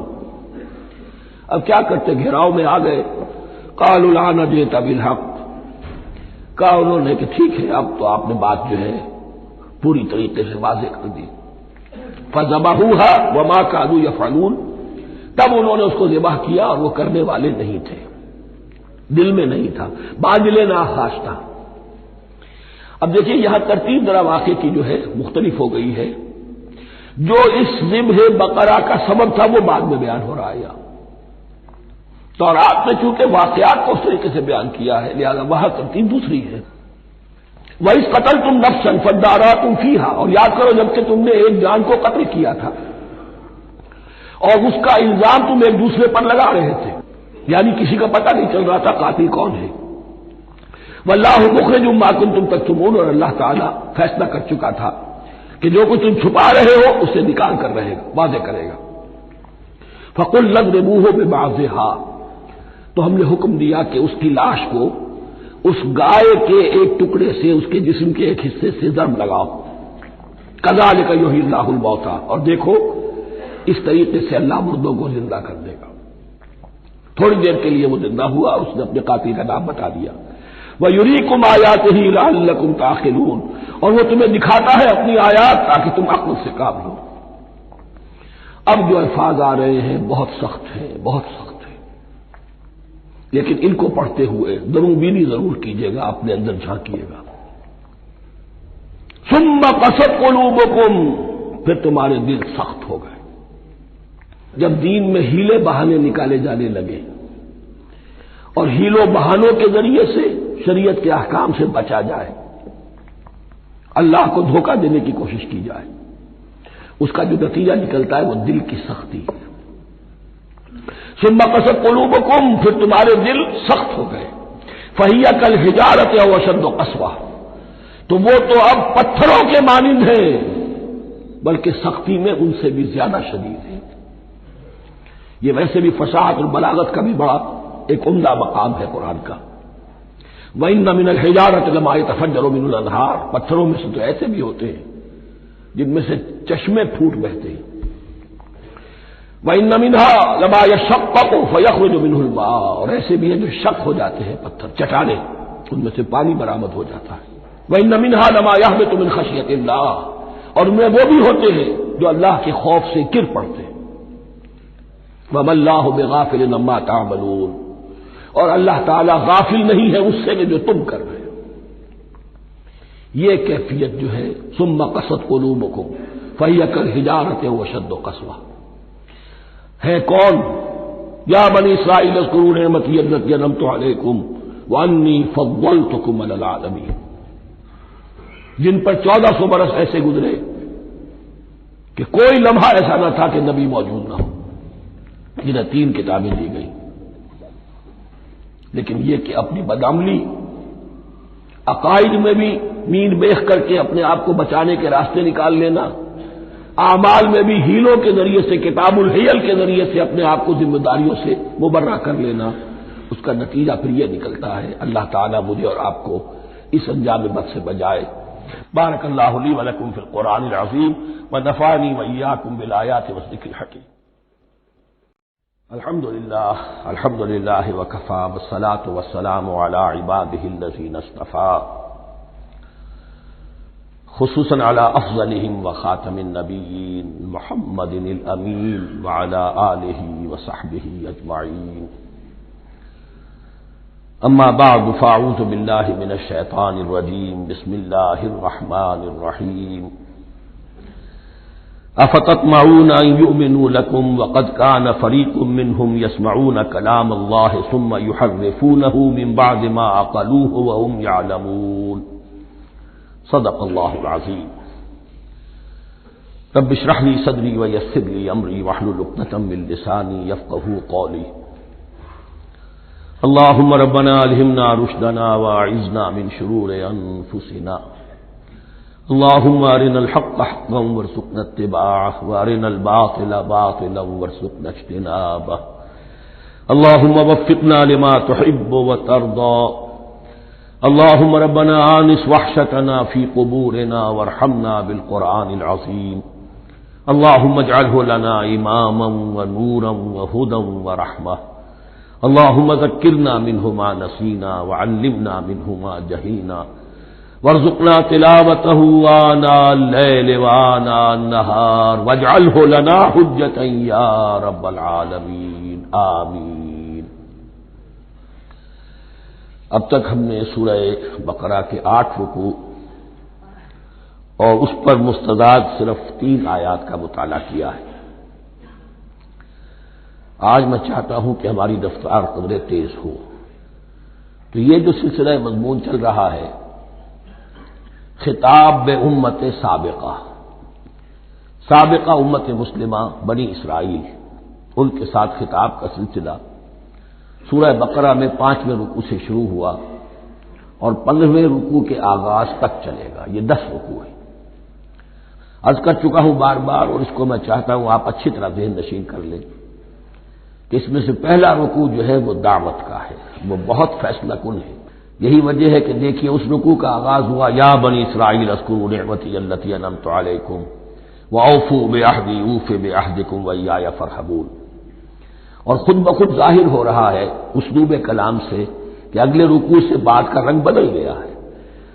یا بنی اسرائیل اذکروا نعمتی التی انعمت علیکم وانی فضلتکم علی العالمین واتقوا یوما لا تجزی نفس عن نفس شیئا ولا يقبل منها شفاعت ولا يؤخذ منها عدل ولا هم ينصرون۔ یہ تہدید کا انداز ہے، دھمکی کا انداز ہے۔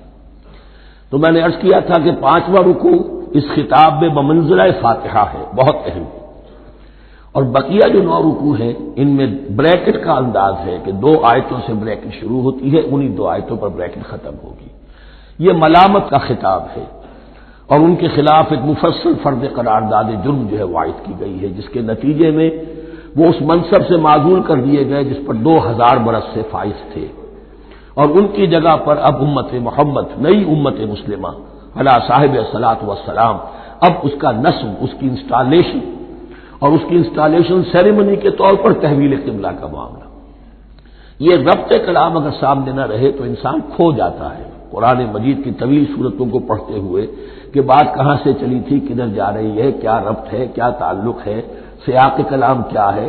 اس کو میں اس لیے بار بار، حالانکہ مجھے معلوم ہے کہ وقت کم ہے، لیکن میں اس چیز کو زیادہ اہمیت دے رہا ہوں۔ اب ان 9 رکوعوں کے مضامین میں کچھ تو واقعات ہیں، تم نے یہ کیا، تم نے یہ کیا، تم نے یہ کیا۔ ظاہر بات ہے ترجمہ تو کرنا ہوگا، کچھ مختصر وضاحت بھی کرنی ہوگی، لیکن ان کے تفصیل میں جانے کی ضرورت نہیں ہے۔ لیکن آپ نے دیکھا کہ کچھ واقعات کے بعد پھر کچھ ایسے یونیورسل ٹروتھس بیان ہوئے ہیں، ایسے عظیم حقائق کہ جو ابدی حقائق ہیں، ان کا کسی وقت سے، کسی قوم سے، کسی خاص گروہ سے تعلق نہیں، وہ تو اصول ہیں، سنت اللہ ہم انہیں کہہ سکتے ہیں۔ یہ اللہ کے جو عام قوانین ہیں، قواعد ہیں اس کائنات میں، ایک تو قوانین ہے طبعیہ، فزیکل لاز، ایک مورل لاز ہے کہ جو اس دنیا میں اللہ تعالیٰ کی طرف سے کار فرما ہے۔ تو جہاں وہ مورل لاز آتے ہیں جنہیں آپ کہا کرتے تھے جب بچپن میں کہانی پڑھی اور کہانی کے بعد لکھا اس کا مورل لیسن کیا ہے، اس کہانی سے سبق کیا حاصل ہوا، تو تھوڑے تھوڑے وقفے کے بعد وہ آیات آتی ہیں کہ جو اس گویا کہ اس سلسلہ کلام کے اندر یہ انتہائی اہمیت کی حامل ہے، اس لیے کہ وہ یونیورسل اہمیت کی حامل ہے، اور ان میں در حقیقت ایک رہنمائی پوشیدہ ہے موجودہ امت مسلمہ کے لیے۔ مثلا جتنا حصہ ہم اب تک پڑھ چکے ہیں ان میں سے پہلے تو وہ آیت یاد کیجئے وَضُرِبَتْ عَلَيْهِمُ الذِّلَّةُ وَالْمَسْكَنَةُ وَبَاءُوا بِغَضَبٍ مِّنَ اللَّهِ۔ معلوم ہوا کہ ایسا ہو سکتا ہے کہ ایک امت مسلمان ہو، اس پر اللہ کے بڑے فضل ہوئے ہوں، بڑا اکرام ہوا ہو، بہت انعام ہوا ہو، پھر وہ اپنی بے عملی یا بد عملی کے باعث اللہ تعالی کے غضب کی مستحق ہو جائے اور ذلت اور مسکنت اس پر تھوپ دی جائے۔ یہ ایک یونیورسل ٹروتھ وہاں سے نکل آیا کہ ہمیں سوچنا ہوگا، یہ ایک لمحہ فکریہ ہے امت مسلمہ کیا کہ کیا ہم تو کہیں آج اس پوزیشن میں نہیں ہیں۔ حدیث میں آپ کو سنا چکا ہوں لَيَأْتِيَنَّ عَلَىٰ أُمَّتِي مَا أَتَىٰ عَلَىٰ بَنِي إِسْرَائِيلَ حَسْبَ النَّعْلِ بِالنَّعْلِ۔ دوسرا اسی طرح کا یونیورسل ٹروتھ والا مقام تھا آخری جو ہم نے کل پڑھا ہے، ثُمَّ قَسَتْ قُلُوبُكُمْ وَهِيَ كَالْحِجَارَةِ أَوْ أَشَدُّ قَسْوَةً۔ کسی مسلمان امت کا یہ حال بھی ہو سکتا ہے کہ ان کے دل اتنے سخت ہو جائیں کہ سختی میں پتھروں کو اور چٹانوں کو مار دے گا۔ یہ بھی ایک کیفیت ہے جو سامنے آئی، حالانکہ قوم وہ ہے انی فضلتکم علی العالمین، از کجا تاب کجا، لیکن یہ حقیقت بھی ہمارے سامنے آئی کہ یہ چیزیں جو ہیں اپنی جگہ پر امکانات میں سے ہیں۔ البتہ یہاں ایک بات میں عرض کر دوں کہ اس قساوت قلبی میں پوری امت برابر مسلط جو ہے مبتلا نہیں ہوا کرتی، اس میں امت کے جو قائدین ہوتے ہیں اور امت مسلمہ کے قائدین اس کے علماء ہوتے ہیں، سب سے زیادہ شدت کے ساتھ یہ خرابی ان میں آتی ہے، اس لیے کہ باقی لوگ تو پیروکار ہیں، پیچھے چلتے ہیں، وہ اعتماد کرتے ہیں کہ یہ ہے اللہ کی کتاب کے پڑھنے والے، یہ ہے تورات کے حامل، یہ جانتے ہیں، وہ ان کے پیچھے پیچھے چل رہے ہوتے ہیں۔ لیکن جو لوگ جان بوجھ کر اللہ کی کتاب میں تحریف کر رہے ہوں، انہیں تو پتا ہے ہم کیا کر رہے ہیں۔ جو لوگ جان بوجھ کر حق کو پہچان کر اس کا انکار کر رہے ہیں، انہیں تو پتا ہے کہ ہم کیا کر رہے ہیں۔ در حقیقت یہ سزا ان پر آتی ہے۔ یہ بات اب ان آیات میں جو آج ہم پڑھنے چلے ہیں بہت زیادہ واضح ہو جائے گی انشاءاللہ۔ فرمایا افتطمعون ان یؤمنوا لکم، تو اے مسلمانوں کیا تم یہ توقع رکھتے ہو کہ یہ ایمان لے آئیں گے تم پر، تمہاری بات مان لیں گے؟ ظاہر بات ہے مسلمانوں کو توقع تھی کہ مشرکین مکہ تو بہت دور تھے دین سے، توحید سے دور، رسالت کا کوئی تصور ہی نہیں، کتاب تو ان کے پاس تھی ہی نہیں۔ یہ تو یہود ہیں اور ان کے پاس تو کتاب رہی ہے، یہ موسیٰ کے ماننے والے ہیں، یہ توحید کے علم بردار ہیں، یہ آخرت کا بھی اقرار کرتے ہیں، تو انہوں جھٹپٹ مان لینا چاہیے۔ تو جو مسلمانوں کے دل میں، عام مسلمانوں کے دل میں جو حسن ظن تھا، اب در حقیقت یہ اس کو ایڈریس کیا جا رہا ہے۔ افتطمعون ان یؤمنوا لکم، تمہیں بڑی طمع ہے، کوشش ہے، تمہاری خواہش ہے، آرزو ہے، تمنا ہے، توقع ہے کہ یہ بات مان لے گے تمہاری۔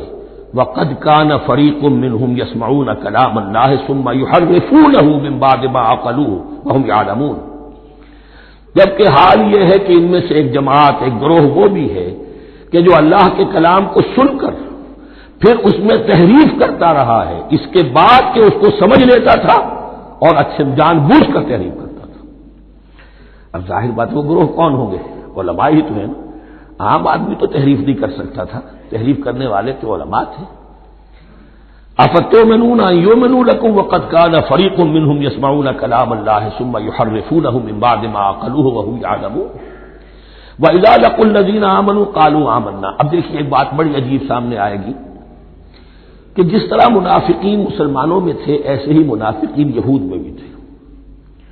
یہود میں سے کچھ لوگ ایسے تھے کہ جن پر حق جب منکشف ہو گیا اور کچھ ان کی صالح فطرت بھی تھی، اب وہ آنا چاہتے تھے اسلام کی طرف، لیکن اپنے خاندان کو، گھر والوں کو، اپنے کاروبار کو، اپنے قبیلے کو چھوڑنا بھی ممکن نہیں تھا، اور قبیلوں کی سرداری جو ہے وہ ان کے علماء یہود کے پاس ہے۔ تو دل ان کے کچھ صاف ساتھ آ چکے تھے اہل ایمان کے، اور جب وہ اہل ایمان سے ملتے تھے تو کبھی کبھی باتیں بھی بتا کہ ہاں یہ بات جو محمد کہہ رہے یہ تورات میں لکھی ہوئی تھی، واقعی یہ بات یوں ہی تھی۔ اب اس کے بعد جب وہ جاتے تھے اپنے شیاطین کے پاس، وہی شیاطین ان کے علماء، ان کے بڑے سرکردہ لوگ، تو وہ جا کر انہیں ڈانٹ ڈپٹ کرتے تھے، بے وقوفو یہ کیا کر رہے ہیں تم، یہ بات بتا رہے ہو انہیں تاکہ اللہ کے ہاں جا کر وہ تم پر حجت قائم کرے کہ انہیں پتا تھا اور پھر بھی انہوں نے نہیں مانا۔ اب یہ ان کا آپس کا مکالمہ ہو رہا ہے۔ وَإِذَا لَقُوا الَّذِينَ آمَنُوا قَالُوا آمَنَّا، اور ان میں سے کچھ لوگ ہیں کہ جب ملتے ہیں اہل ایمان سے تو وہ کہتے ہیں ہم ایمان لے آئے۔ وَإِذَا خَلَا بَعْضُهُمْ إِلَىٰ بَعْضٍ، اور جب وہ خلوت میں ہوتے ہیں ایک دوسرے کے ساتھ، قالوا وہ کہتے ہیں اتحدثونہم، کیا تم بتا رہے ہو ان کو، بما فتح اللہ علیکم، وہ باتیں جو اللہ نے کھولی ہیں تم پر، لیحاجوکم بہ عند ربکم، کہ وہ تم پر حجت قائم کرے تمہارے رب کے پاس کہ اللہ اس نے مانا تھا کہ ہاں تورات میں یہ ہے، تو تم ذرا عقل سے کام لو اور یہ حقیقتیں جو تورات کے ذریعے سے ہمیں معلوم ہے مسلمانوں کو مت بتاؤ۔ اس پر اللہ کا تبصرہ کیا ہے؟ افلا تعقلون، یہ تو ابھی انہی کا قول ختم ہوا کہ کیا تم عقل نہیں ہے کہ تم ایسا بیوقوفی کا کام کر رہے ہو؟ اولا یعلمون، یہ تبصرہ اللہ کا ہے، تو کیا یہ لوگ نہیں جانتے ان اللہ یعلم ما یسرون وما یعلنون، کہ اللہ تو جانتا ہے وہ سب کچھ بھی جو وہ چھپاتے ہیں اور وہ سب کچھ بھی جسے وہ ظاہر کرتے ہیں۔ تو چاہے یہ باتیں مسلمانوں کو بتاؤ نہ بتاؤ، اللہ کی طرف سے تو محاسبہ ہو ہی جانا ہے، لہذا یہ بھی ان کی ناسمجھی کی دلیل ہے۔ اب آ رہی ہے وہ اصل اہم بات جو میں نے آج ابتدا میں بیان کر دی تھی، وَمِنْهُمْ أُمِّيُّونَ، ان میں سے بھی ایک طبقہ تو ہے ان پڑھ لوگوں کا. اب دیکھیے امی اصل میں تو ایک طرح سے کہنا چاہیے کہ مشرکین عرب کے لیے لفظ ہے قرآن مجید میں. کیوں؟ ان کے اندر پڑھنے لکھنے کا رواج بھی نہیں تھا، کوئی آسمانی کتاب بھی ان کے پاس نہیں تھی. لیکن اب یہود کے بارے میں کہا جا رہا ہے جیسے آج مسلمان ہیں کہ اکثر و بیشتر مسلمان تو جاہل ہیں، چاہے پی ایچ ڈی کیا ہوا ہو، پی ایچ ڈی تو فزکس میں کیا ہوا ہے، قرآن کی الف بیتیں نہیں آتی، دین کے جو ہے مبادی تک سے ناواقف ہیں، بہت پڑھے لکھے، اس کو ہمارے بعد لوگ کہتے ہیں پڑھے لکھے جاہل. آج کی عظیم اکثریت مسلمانوں کے پڑھے لکھے مسلمانوں کی وہ پڑھے لکھے جاہلوں پر مشتمل ہے. اس میں شامل کر لیجئے ہماری اکثریت جو ہے ہی بغیر پڑھی لکھی. تو اب انہیں کیا پتا، وہ تو سارا اعتماد کریں گے علماء پر. کوئی بریلوی ہیں بریلوی علماء پر اعتماد کریں گے، کوئی دیوبندی ہے وہ دیوبندی علماء پر اعتماد کریں گے، کوئی اہل حدیث ہے وہ اہل حدیث علماء پر اعتماد کریں گے. منہم امیون. اب امیون کا سہارا کیا ہوتا ہے؟ منہم امیون لا یعلمون الکتاب الا امانیہ. وہ کتاب سے تو واقف نہیں ہوتے، اپنی کچھ خواہشات ہیں کہ جن کو جانتے ہیں. یہ خواہشات بعد میں کھل جائے گا. یہ خواہشات کیا ہیں؟ ہم تو اسرائیلی ہیں، ہم تو اللہ کے محبوب ہیں، ہم تو امت محمد میں ہیں، ہماری تو شفاعت ہو ہی جائے گی. یہ امانی ہے. تلک امانیہم. اور ہمیں تو جہنم میں داخل کیا بھی تو تھوڑے سے عرصے کے لیے، ہمیں نکال لیا جائے گا. یہ امانی ہے. تو ان کے پاس تو یہ تو ان امانی، امنیہ کہتے ہیں خواہش، امانی اس کی جمع ہے. یہ اپنی خواہشات، انگریزی کا لفظ صحیح تعبیر کرے گا وشفل تھنکنگ. یہ اپنی اس وشفل تھنکنگ کے سہارے جی رہے ہیں، علم ان کے پاس ہے ہی نہیں. وَإِنْهُمْ إِلَّا يَظُنُّونَ. اور وہ نہیں کچھ کر رہے ہیں مگر ظن و تخمین، گمان ہے، ان کے اپنے من گھڑت خیالات ہیں. فَوَيْلٌ لِّلَّذِينَ يَكْتُبُونَ الْكِتَابَ بِأَيْدِيهِمْ. تو اصل ہلاکت اور بربادی اور ویل کے بارے میں بعض روایات یہ بھی آئی ہیں کہ وہ جہنم کا وہ طبقہ ہے جس سے خود جہنم پناہ مانگتی ہے، سخت ترین. تو وہ ویل، وہ تباہی جو ہے ان کے لیے ہے جو کتاب لکھتے ہیں اپنے ہاتھ سے، ثم یقولون ھذا من عند اللہ، اور پھر کہتے ہیں یہ اللہ کی طرف سے ہے، لیشتروا بہ ثمنا قلیلا، تاکہ حاصل کر لیں اس سے کچھ بڑی گھٹیا سی حقیر سی قیمت. یعنی فتویٰ نویسی جس کا معاملہ ہے. اب کوئی شخص آیا، اس نے ایک رائے پوچھی، انہوں نے اپنا جو بھی ہے وہ لکھا اور کہا یہی دین کا تقاضا ہے، بس یہی علم ہے، یہی اللہ کی بات ہے. اب اس میں کتنا کچھ واقعتاً انہوں نے صحیح بات کہی ہے، کتنی ہٹ درمی سے کام لیا ہے، کتنی کسی رشوت کے مبنی کو رائے دی ہے، خود بدلتے نہیں قرآن کو بدل دیتے ہیں، وہ کس درجہ فقیہان حرم و توفیق. تو یہ ان کے علماء کا کردار تھا. ثم یقولون ھذا من عند اللہ لیشتروا بہ ثمنا قلیلا فویل لہم مما کتبت ایدیہم. تو ہلاکت اور بربادی ہے ان کے لیے اس چیز سے کہ جو ان کے ہاتھوں نے لکھی. وویل لہم مما یکسبون. اور ان کے لیے ہلاکت اور بربادی ہے اس کمائی سے جو وہ کر رہے ہیں. یہ سارا دھندا جو ہے فتویٰ فروشی کا اور دین فروشی کا، اس کے لیے تباہی وہ اپنے لیے مول لے رہے ہیں، اس سے کوئی ان کو اللہ تعالیٰ کے ہاں کوئی اجر و ثواب نہیں ملے گا. وقالوا. اب یہ آگے امانی. وقالوا لن تمسنا النار الا ایاما معدودہ. وہ کہتے ہیں ہمیں تو آگ چھو نہیں سکتی، ہاں گنتی کے چند دن. صرف یہ کہ دوسروں کی آنکھوں میں دھول جھونکنے کے لیے کہ کوئی اعتراض نہ کر دے اللہ ہمیں آگ میں پھینکا جا رہا اور ان کو نہیں پھینکا جا رہا، یہ ہم سے بھی بدتر تھے کردار میں، تو شاید ان کا منہ بند کرنے کے لیے چند دن کے لیے ہمیں جہنم میں ڈال دیں گے، پھر فوراً نکال لیں گے. وقالوا لن تمسنا النار الا ایاما معدودہ. اور وہ کہتے ہیں کہ نہیں چھو سکتی ہمیں آگ مگر گنتی کے چند دن. وَلَتَّخَذْتُمْ عِندَ اللَّهِ عَهْدًا. ان سے کہیے کیا تم نے اللہ سے کوئی عہد لے لیا ہے، کوئی قول و قرار ہو گیا ہے؟ فَلَن يُخْلِفَ اللَّهُ عَهْدَهُ. کہ تمہیں یہ یقین ہے کہ اللہ اپنے عہد کے خلاف نہیں کرے گا. ام تقولون علی اللہ ما لا تعلمون. یا تم اللہ کی طرف اس بات کی نسبت کر رہے ہو، تہمت جب لگا رہے ہو، جڑ رہے ہو یہ بات اللہ پر جو تم نہیں جانتے، جس کے لیے تمہارے پاس کوئی علم نہیں ہے. بلا من کسب سیئۃ. اب یہ انتہائی وہ یونیورسل ٹروتس جو ہے جو میں نے کہا تھا، ابدی حقائق، اس کی عظیم ترین حقیقت آ رہی ہے، نوٹ کیجئے. بلا کیوں نہیں، من کسب سیئۃ، جس شخص نے جان بوجھ کر ایک گناہ کمایا، لیکن گناہ بڑا، کبائر، صغائر نہیں. سیئۃ یہ اس کی جو تنکیر ہے وہ ایک کا فائدہ بھی دے رہی ہے اور تفہیم کا بھی. جس نے بھی جان بوجھ کر کسبا، ایک گناہ کمایا، فاحاطت میں ہی خطیئتہ، اور اس کی خطا نے اس کا گھیراؤ کر لیا. یعنی ایک ہی گناہ ہے، سود کھا رہا ہے، باقی نماز ہے، تہجد ہے، یہ ہے وہ ہے، لیکن اس ایک گناہ کی برائی بھی اتنی اس کے گرد جو ہے چھا جائے گی کہ پھر اس کی یہ ساری نیکیاں ختم ہو کر رہ جائیں. ایک گناہ. بلا من کسب سیئۃ واحاطت بہ خطیئتہ فاولئک اصحاب النار هم فیہا خالدون. اس میں ہمارے مفسرین نے یہ لکھا ہے کہ اس کی خطا کاری اتنی اس کے اوپر چھا جائے کہ ایمان کا کوئی اثر باقی نہ رہے. اور المعاصی برید الکفر، یہ علماء کے ہاں اصول ہے کہ یہ جو گناہ ہوتے ہیں یہ ڈاک ہے کفر کی. ہوتے ہوتے گناہ پر مداومت اگر اس پر چلتا ہے تو اصل میں ہوتے ہوتے ہوتا یہ ہے کہ اسے پتہ بھی نہیں ہوتا، وہ اپنے آپ کو مسلمان سمجھتا ہے، اندر سے ایمان ختم ہو چکا ہوتا ہے. دیمک کی طرح جو ہے وہ دروازے کی چوکھٹ جو ہے کھائی گئی، اوپر صرف ایک ونیئر لگا ہوا ہے جو نظر نہیں آ رہا. یہ عقل جو ہے اللہ نے دیمک کو بھی دی ہے کہ چھوٹی سی چھپٹی چھوڑ دینا تاکہ دھوکہ کھاتے رہیں لوگ گھر والے، باقی یہ کہ اندر سے کھوکھلا کر دیا. اولئک اصحاب النار، یہ آگ والے ہیں، ہم فیہا خالدون، جو اس میں ہمیشہ ہمیشہ رہیں گے. یہ ہے قاعدہ کلیہ، قرآن کا قطعی اور ابدی فیصلہ. والذین آمنوا وعملوا الصالحات، ہاں اس کے برعکس کے لوگ ایمان لائیں اور نیک عمل کریں. اب نیک عمل میں ہر شخص نے اپنا اپنا نظریہ بنا رکھا ہے. مراد نیک عمل قرآن مجید کا کیا ہے؟ دین کے سارے تقاضوں کو ادا کرنا، وہ نیک عمل ہوگا.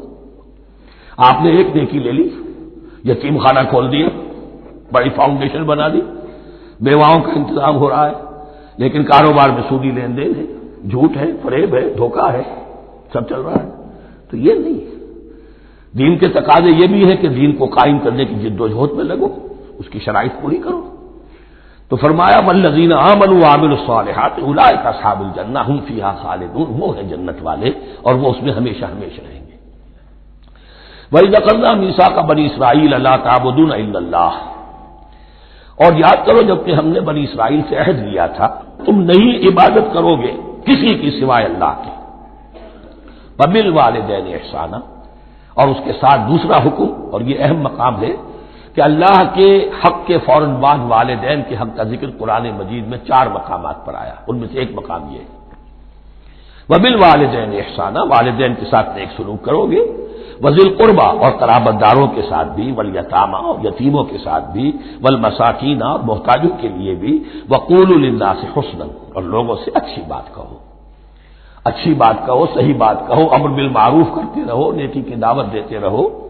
وَأَقِیمُوا الصَّلَاةَ وَآتُوا الزَّکاۃَ، اور نماز قائم کرو، قبائل قائم رکھو اور زکوٰۃ ادا کرو گے. یہ گویا کہ معاہدہ ہو رہا ہے. ثُمَّ تَوَلَّیْتُمْ، پھر دیکھو تم نے اس سے پیٹھ موڑ لی. الا قلیلا منکم، سوائے تم میں سے تھوڑے سے لوگوں کے.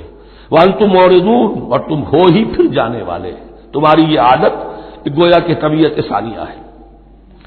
اب ایک خاص مثال آ رہی ہے، اس کے بعد پھر ایک بہت بڑا یونیورسل ٹروتھ آئے گا. مثال کیا ہے؟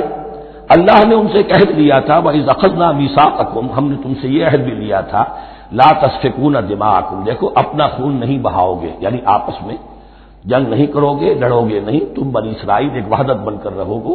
جیسے کہ قرآن مجید میں آیا ہے انما المؤمنون اخوۃ، تم بھائی بھائی ہو. لا تسفكون دماءكم، اپنا خون نہیں بہاؤ گے. ولا تخرجون انفسکم من دیارکم، اور نہ ہی تم نکالو گے اپنے کچھ لوگوں کو ان کے گھروں سے. اب یہاں مجھے وضاحت کرنی پڑے گی ورنہ بات سمجھ میں نہیں آئے گی کہ جب حضرت یوشع ابن نون کی سرکردگی میں بنی اسرائیل نے فلسطین کو فتح کرنا شروع کیا اور سب سے پہلے جیریکو فتح کیا گیا شہر، اس کے بعد جب سارا فلسطین فتح کر لیا تو انہوں نے ایک مرکزی حکومت قائم نہیں کی. 12 قبیلوں نے 12 حکومتیں بنا لی، جیسے 12 چشمے تھے پانی کے ویسی 12 حکومتیں. اب ظاہر بات ہے جہاں 12 حکومتیں ہوں گی تو وہ طوائف الملوکی جس کو کہتے ہیں، آپس کی کھٹپٹ ہوتی تھی، جنگیں ہوتی تھی، پھر ان میں سے ایک دوسرے پر حملہ کر کے وہاں کے لوگوں کو نکال باہر کرتے تھے، بھاگنے پر مجبور کر دیتے تھے. تو یہ تھی ان کی کیفیت. لیکن اس کے بعد پھر جب وہ لوگ چلے گئے کہیں کفار کے ملک میں چلے گئے، اب کفار میں جو ہے ان کو لا کر اور ان کے سامنے ان کے ہاں بیچنا چاہا، چونکہ غلام بن گئے وہاں جا کر، یا انہوں نے غلام بنا لیا، تو اب فدیہ دے کر چھڑا رہے ہیں کہ ہمیں حکم دیا گیا ہے کہ جو بھی تمہارا اسرائیلی بھائی ہو اس کو فدیہ دے کر چھڑا لو اگر کہیں وہ اسیر ہو جائے۔ تو ایک حکم کو تو مانا نہیں اور دوسرے پر عمل ہو رہا ہے۔ حکم تو یہ تھا کہ آپس میں خون ریزی کرو ہی نہیں، وہ اس حکم کو تو توڑ دیا، لیکن بڑے متقیانہ انداز میں اب جو اس وقت اس کی وجہ سے جو غلام بن گئے یا اسیر ہو گئے اب ان کو چھڑوا رہے کہ اللہ کا حکم ہے، شریعت کا حکم ہے۔ یہ ہے وہ تضاد جو مسلمان امتوں کے اندر ہو جاتا ہے، اس پر آئے گا وہ یونیورسل ٹروتھ۔ وَإِذْ أَخَذْنَا مِيثَاقَكُمْ لَا يَسْتَسْفِكُونَ دِمَاءَكُمْ، یاد کرو جب کہ ہم نے تم سے عہد لیا تھا کہ تم اپنا خون نہیں بہاؤ گے، وَلَا تُخْرِجُونَ أَنفُسَكُم مِّن دِيَارِكُمْ، اور نہ ہی تم اپنے آپ کو اپنے لوگوں کو ان کے گھروں سے نکالو گے، ثُمَّ أَقْرَرْتُمْ وَأَنتُمْ تَشْهَدُونَ، پھر تم نے اقرار کیا تھا، اس عہد کو اور قول و قرار کو مان لیا تھا پورے شعور کے ساتھ، تشہدون مانتے ہوئے، ثم انتم ہؤلاء، پھر تم ہی ہو وہ تو تقتلون انفسکم، اپنے ہی لوگوں کو قتل بھی کرتے ہو، وتخرجون فریقا منکم من دیارہم، اور اپنے ہی لوگوں میں سے کچھ لوگوں کو ان کے گھروں سے باہر نکالتے ہو، تظاہرون علیہم بالاسم والعدوان، ان پر چڑھائی کرتے ہو گناہ کے ساتھ بھی اور زیادتی کے ساتھ بھی، وَإِن یاتوکم اسارا، اور اگر وہ قیدی بن کر تمہارے پاس آتے ہیں تو فادوہم، تو اب تم ان کا فدیہ دے کر انہیں چھڑاتے ہو، وَهُوَ مُحَرَّمٌ عَلَيْكُمْ إِخْرَاجُهُمْ، حالانکہ ان کا تو نکالنا ہی تم پر حرام کیا گیا تھا۔ اب یہ واقعہ آپ نے پڑھ لیا، سمجھ لیا، اب دیکھیے اس سے جو سبق ہے، مورل لیسن ہے جو ابدی ہے، أَفَتُؤْمِنُونَ بِبَعْضِ الْكِتَابِ وَتَكْفُرُونَ بِبَعْضٍ، تو کیا تم ہماری شریعت کے ایک حصے کو مانتے ہو اور ایک کو نہیں مانتے؟ اب دیکھیے یہ الفاظ اب ہوں گے تعویل عام، جہاں کہیں بھی یہ طرز عمل ہوگا تو یہ آیت اس کو کور کرے گی۔ افتؤمنون ببعض الکتاب وتکفرون ببعض، تو کیا تم مانتے ہو ہماری کتاب کے ایک حصے کو اور ایک کو نہیں مانتے؟ فما جزاء من یفعل ذلک منکم، تو نہیں ہے کوئی سزا اس کی جو یہ حرکت کرے تم میں سے، الا خزی فی الحیات الدنیا، سوائے اس کے کہ دنیا کی زندگی میں رسوائی ہو، ذلت ہو، ویوم القیامہ، اور قیامت کے دن یردون الی اشد العذاب، وہ لوٹا دیے جائیں شدید ترین عذاب میں، وما اللہ بغافل عما تعملون، اور اللہ تعالی غافل نہیں ہے اس سے جو تم کر رہے ہو۔ آج امت مسلمہ پر 100% یہ آیت منطبق ہو رہی ہے، پورے دین پر چلنے کو تیار نہیں، ہر گروہ نے کوئی ایک شے حلال کر لی اپنے لیے، ملازم پیشہ طبقہ ہے، رشوت حلال ہے، کیا کرے اس کے بغیر گزارا نہیں ہوتا، کاروباری طبقہ ہے، سود کیا کرے اس کے بغیر تو یہ کاروبار چلتا نہیں، ہر ایک کے لیے، ہر ایک نے، یہ جو طوائف ہے ان سے جا کے پوچھیے، وہ بھی کہتے کیا کریں ہم، ہمارا یہ دھندا ہے، ہم بھی محنت کرتی ہیں، مشقت کرتی ہیں۔ ابھی ٹی وی پر میں نے دیکھا بنگال کی پروسٹیٹیوٹس مسلمان جو ہیں ان کے کچھ انٹرویوز لیے گئے کہ ہم پر کیوں پابندی عائد کرنے کی کوشش کی جا رہی ہے، یہ بھی ایک محنت ہے جو ہم کرتی ہیں، اور یہ کہ ان میں سے آپ کو یہ بھی معلوم ہے کہ ان میں سے بعض ایسی ہوتی ہیں وہ جب محرم کے دن آئیں گے کالے کپڑے پہنے گی، جلوسوں کے ساتھ ہوں گی، اور یہ مزاروں کے اوپر اکثر و بیشتر وہی ہوتی ہیں، دمال کھیلتی ہیں، جو کچھ کرتی ہیں وہ نیکی ان کے ہاں بھی ہے۔ تو نیکی اور بدی کا ایک امتزاج ہے، کل دین جب تک وہ نہ ہو تو اس کی سزا یہ ہے خزی فی الحیات الدنیا، وہ ہمارے اوپر ہے، ضربت علیہم الذلۃ والمسکنہ، وہ خز اور وہ ذلت اور مسکنہ تھوپ دی گئی ہے۔ باقی رہ گیا قیامت کا معاملہ، ویوم القیامت یردون الی اشد العذاب، شدید ترین عذاب میں، تو اپنے طرز عمل سے تو ہم اس کے مستحق ہو گئے ہیں، باقی اللہ تعالیٰ کی رحمت جو ہے دستگیری فرما لے اس کا اختیار ہے۔ لیکن دھمکی کا پھر انداز دیکھیے، وما اللہ بغافل عما تعملون، اللہ غافل نہیں ہے اس سے جو تم کر رہے ہو۔ ہر سال عمرہ فرما کے آ رہے ہیں، کس رقم سے فرما کر آ رہے ہیں یہ اللہ کو معلوم ہے، یہ حلال سے کمائی تھی یا حرام سے؟ رمضان مبارک میں حرم میں پہلی صف میں جگہ ریزرو کرائی ہوئی ہے سیٹ صاحب نے، اور وہاں کے شرطوں کو بھی رشوتیں دیتے ہیں، اور وہ سمجھتے ہیں کہ ہم تو سارا نہا دھو کر آ گئے، سال بھر جو بھی حرام کمائی کی تھی سب پاک ہو گئے۔ اللہ نا واقف نہیں ہے، اللہ تمہاری داڑھیوں سے دھوکہ نہیں کھائے گا، اللہ تمہارے اماموں سے اور ابا اور قبا سے دھوکہ نہیں کھائے گا۔ He knows you through and through، He sees you through and through. وَمَا اللَّهُ بِغَافِلٍ عَمَّا تَعْمَلُونَ أُولَٰئِكَ الَّذِينَ اشْتَرَوُا الْحَيَاةَ الدُّنْيَا بِالْآخِرَةِ، یہ وہ لوگ ہیں جنہوں نے دنیا کی زندگی اختیار کر لی ہے آخرت کو چھوڑ کر. فَلَا يُخَفَّفُ عَنْهُمُ الْعَذَابُ وَلَا هُمْ يُنصَرُونَ، تو اب ان کے لیے نہ تو ان سے عذاب میں تخفیف کی جائے گی اور نہ ان کی کوئی مدد کی جائے گی. وَلَقَدْ آتَيْنَا مُوسَى الْكِتَابَ وَقَفَّيْنَا مِن بَعْدِهِ بِالرُّسُلِ، اور ہم نے موسیٰ کو کتاب دی تورات، اور قفینا من بعدہ بالرسل، اور پھر اس کے بعد پے بپے لگاتار ہم رسول بھیجتے رہے. ایک بات نوٹ کر لیجیے گا، لفظ رسول اور لفظ نبی میں کچھ فرق ہے، اس وقت تفصیل میں جانے کا موقع نہیں ہے، لیکن یہ تین جوڑے الفاظ کے ایسے ہیں قرآن مجید کی اصطلاحات کے کہ وہ تینوں مترادف کے طور پر بھی استعمال ہو جاتے ہیں اور علیحدہ علیحدہ اپنا مفہوم بھی رکھتے ہیں. اور اس کا ایک اصول یہ علماء نے بنایا ہے کہ اذا اجتمع تفرقا واذا تفرقا اجتمع. ایک ہے ایمان اور اسلام، اب یہ بھی مسلم مومن ایک ہی شے ہے، لیکن یہ کہ ایک شے تو نہیں ہے، کچھ فرق بھی ہے. کہیں جہاں ان دونوں الفاظ کو لایا جائے گا بالمقابل تو فرق نظر آ جائے گا، لیکن عام طور پر مسلم کی جگہ مومن، مومن کی جگہ مسلم استعمال ہو جائے گا. Call the rose by any name it will smell as sweet. اس طرح جہاد اور قتال کا معاملہ ہے، دو الفاظ ہیں، مختلف ہیں، مفہوم جدا بھی ہے لیکن ایک دوسرے کی جگہ آ بھی جائیں گے. تیسرے نبی اور رسول، فرق ہے.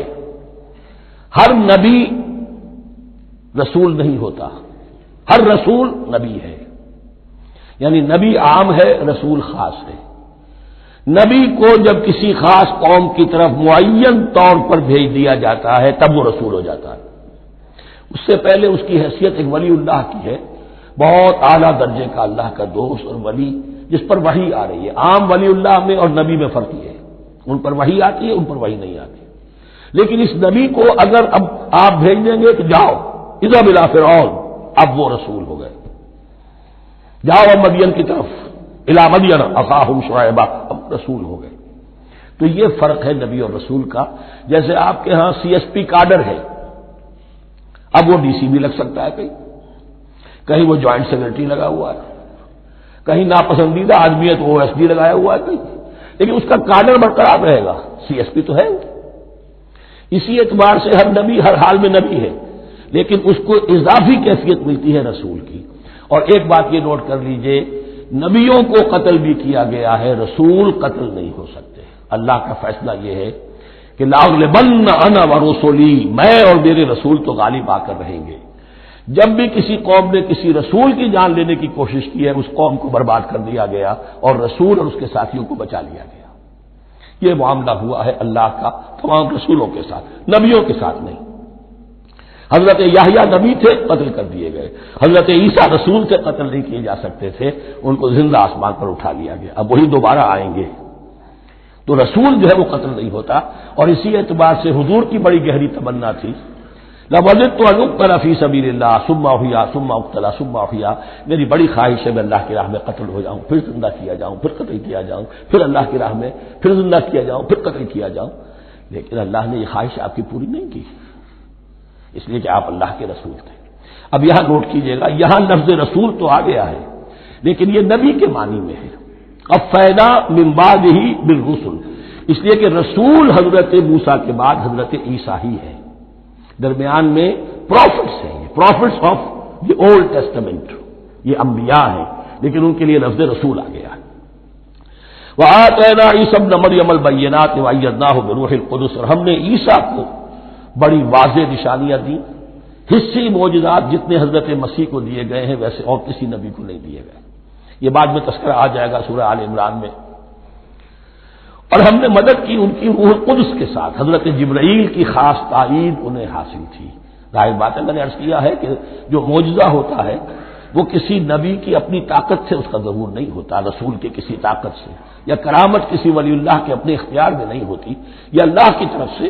اور اس کے لیے ظہور جو ہوتا ہے وہ فرشتوں کے ذریعے سے. ایدناہ بروح القدس افکلما جاءکم رسول بما لا تهوى انفسکم. اب یہاں پر تبصرہ ہو رہا ہے، جو بھی کچھ یہود نے کیا حضرت مسیح کے ساتھ وہ چونکہ معلوم ہے اس کا تذکرہ نہیں کیا، صرف اس پر تبصرہ ہو رہا ہے. تو جب بھی کبھی تمہارے پاس کوئی رسول آیا، بما لا تہوی انفسکم، وہ چیز لے کر جو تمہارے جیوں کو، تمہارے من کو بھائی نہیں، اچھی نہیں لگی۔ استکبرتم، تم نے استکبار کیا، وہی استکبار جو عزازیل نے کیا تھا اور ابلیس بن گیا۔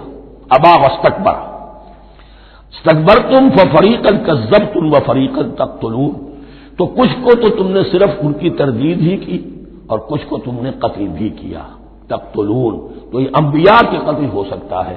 اور نمبر 2 ایک رائے یہ دی گئی ہے، تقتلون جو ہے قتل تم نہیں آیا ہے، یہ فعل مضارع ہے، اور فعل مضارع کے اندر ایک فعل جاری رہتا ہے، ختم نہیں ہوتا، گویا کہ تم قتل کرنے کی کوشش کرتے رہے۔ بعض لوگوں کی تو جان کے در پہ ہو گئے۔ وقالوا قلوبنا غلف، اور انہوں نے کہا ہے کہ ہمارے دل تو غلافوں کے اندر بند ہیں۔ یہ اس کو ملائیے پہلی آیت جو آج ہم نے پڑھی ہے، افتطمعون ان یؤمنوا لکم، تو اے مسلمانوں کیا تم یہ توقع رکھتے ہو اور چاہتے ہو کہ یہ تمہاری بات مان لیں گے؟ ان کی اس خواہش کے جواب میں جو وہ کہتے تھے وہ یہ قول ہے، وقالوا قلوبنا غلف، ہمارے دل خلافوں میں ہے، میاں تمہاری بات ہم پر اثر نہیں کر سکتی، جاؤ کسی اور سے بات کرو۔ آج بھی آپ کو یہ الفاظ سننے کو مل جائیں گے، قلوبنا غلف، ہمارے دل تو غلافوں میں ہے، بڑے مضبوط ہیں، مستحکم ہیں، تمہاری بات اس میں گھر کر ہی نہیں سکتی۔ بل لعنہم اللہ بکفرہم، یہ ہے تبصرہ، جس کو یہ کہہ رہے ہیں کہ ہمارے دل محفوظ ہیں اور غلافوں میں ہیں، حقیقت میں تو ان پر لعنت ہو چکی ہے اللہ کی طرف سے ان کے کفر کی وجہ سے۔ فقلیلا ما یؤمنون، تو واقعتاً اب کم ہی ہوں گے ان میں سے جو ایمان لائیں گے۔ وَلَمَّا جَاءَهُمْ كِتَابٌ مِّنْ اللَّهِ مُصَدِّقٌ لِّمَا مَعَهُمْ، اب یہاں پر ذکر ہو رہا ہے خود حضور صلی اللہ علیہ وسلم کا، اور جب آ گئی ان کے پاس کتاب اللہ کے پاس سے، یعنی یہ قرآن، مصدق لما معہم، جو اس کی تصدیق کرتے ہوئے آیا جو ان کے پاس ہے۔ میں اس کی وضاحت کر چکا ہوں، قرآن ایک طرف تصدیق کرتا ہے تورات اور انجیل کی، اور دوسری طرف وہ مصداق بن کر آیا ہے تورات اور انجیل کی پیشن گوئیوں کا۔ وَكَانُوا مِن قَبْلُ يَسْتَفْتِحُونَ عَلَى الَّذِينَ كَفَرُوا، اور ان کا حال یہ تھا کہ وہ آخری کتاب اور آخری نبی کے حوالے اور واسطے سے اللہ تعالیٰ سے فتح کی دعائیں کیا کرتے تھے کافروں کے خلاف۔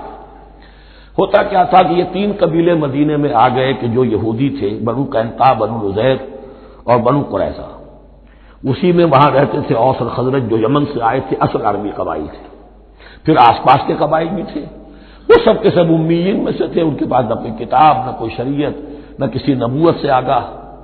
اب ان کے آپس میں جب لڑائیاں ہوتی تھیں اور یہ مار کھاتے تھے، سرمایہ دار تھے، دولت والے تھے، عام طور پر بزدل تھے، لہذا جب بھی کبھی مقابلہ ہوتا تھا مار کھاتے تھے، تو وہاں یہ کہا کرتے تھے کہ ابھی تو تم ہمیں مار لیتے ہو، دبا لیتے ہو، نبی آخری زمان کی آنے کا وقت آ چکا ہے، وہ نئی کتاب لے کر آئیں گے، جب وہ آئیں گے ہم ان کے ساتھ ہو کر جب تم سے جنگ کریں گے تو تم ہمیں شکست نہیں دے سکو گے، ہمیں فتح حاصل ہوگی۔ اور دعا کیا کرتے تھے اللہ اس نبی آخر زمان کا ظہور جلد ہو تاکہ اس کے واسطے سے اور اس کے ذریعے سے اس کے صدقے ہمیں فتح مل سکے۔ یہ دعائیں تھیں، کیونکہ خزرج اور اوس کے لوگوں نے ان کی یہ دعائیں سنی ہوئی تھیں۔ یہی وجہ ہے کہ حج میں سن 11 نبوی کے حج میں یا سن 10 نبوی کے حج میں جب وہاں پر 6 آدمیوں سے حضور نے بات کی جو خزرج کے تھے، سب کے سب انہوں نے کلنکھیوں سے ایک دوسرے کو دیکھا، معلوم ہوتا ہے یہ وہی نبی ہے جن کا ذکر یہ یہودی کرتے ہیں، تو اس سے پہلے کہ وہ ایمان لائے تم ایمان لے آؤ۔ گویا کہ وہ علم بالواسطہ طور پر جو انہیں پہنچا تھا وہ ان کے لیے کتنا بڑا سرمایہ بن گیا، ان کی نجات کا ذریعہ بن گیا، اور وہ علم جو ان کے پاس تھا تعصب کی وجہ سے اور تکبر کی وجہ سے وہ اسی طرح رہ گئے۔ فَذَهَبَ اللَّهُ بِنُورِهِمْ وَتَرَكَهُمْ فِي ظُلُمَاتٍ لَا يُبْصِرُونَ صُمٌّ بُكْمٌ عُمْيٌ فَهُمْ لَا يَرْجِعُونَ۔ وَلَمَّا جَاءَهُمْ كِتَابٌ مِّنْ عِندِ اللَّهِ مُصَدِّقٌ لِّمَا مَعَهُمْ وَكَانُوا مِن قَبْلُ يَسْتَفْتِحُونَ عَلَى الَّذِينَ كَفَرُوا فَلَمَّا جَاءَهُم مَّا عَرَفُوا كَفَرُوا بِهِ، تو جب ان کے پاس آ گئے وہ چیز جسے انہوں نے پہچان لیا پھر انہوں نے کفر کیا۔ فَلَعْنَةُ اللَّهِ عَلَى الْكَافِرِينَ، تو اللہ کی لعنت ہے ایسے کافروں پر۔ بئس ما اشتروا به انفسهم ان يكفروا بما انزل الله بغيا ان ينزل الله من فضله على من يشاء من عباده، بہت بری شے ہے جس کے عوض کہ انہوں نے اپنی جانوں کو فروخت کر دیا، یعنی دنیا کا حقیر سا نفع، یہاں کی حقیر سی مسندیں، یہاں کا جو بھی چودراہٹیں ہیں، جو بھی ان کی حیثیت ہے، صرف اس کا قربانی دینے کو تیار نہیں. یہی تو سبب ہے، اس کی وجہ سے کفر کر رہے ہیں پہچان کر. تو بری ہے وہ شے جس کے لیے انہوں نے اپنے آپ کو بیچ دیا. ان یکفروا، کہ وہ کفر کر رہے ہیں اس وجہ سے، بما انزل اللہ بغیا، جو اللہ نے نازل فرمایا ہے. اور کفر کیوں کر رہے ہیں؟ اس زدہ میں، ان ينزل اللہ من فضلہ علی من یشاء من عبادہ، کہ اللہ تعالیٰ نے نازل کر دیا ہے اپنے اس فضل میں سے اپنے بندوں میں سے جس پر چاہا. وہ اس امید میں تھے کہ وہ اسرائیلی ہی ہوگا. جب 1400 برس تک نبوت ہمارے پاس رہی، اب فترت کا زمانہ ہے، 600 برس گزر گئے، اب آخری نبی آنا ہے. ان کو گمان یہ تھا وہ ہم میں سے ہی ہوگا. یہاں یہ ہوا کہ یہ رحمت اللہ کی اور یہ فضل جو ہے بنی اسماعیل پر ہو گیا. اس کی وجہ سے زدہ بغین، اس بغین کے لفظ کو اچھی طرح نوٹ کر لیجئے. یہ اختلاف جو ہوتا ہے دین میں، اس کا اصل سبب یہ بغین کا لفظ آئے گا بار بار قرآن مجید میں. یہ بغین کیا ہے؟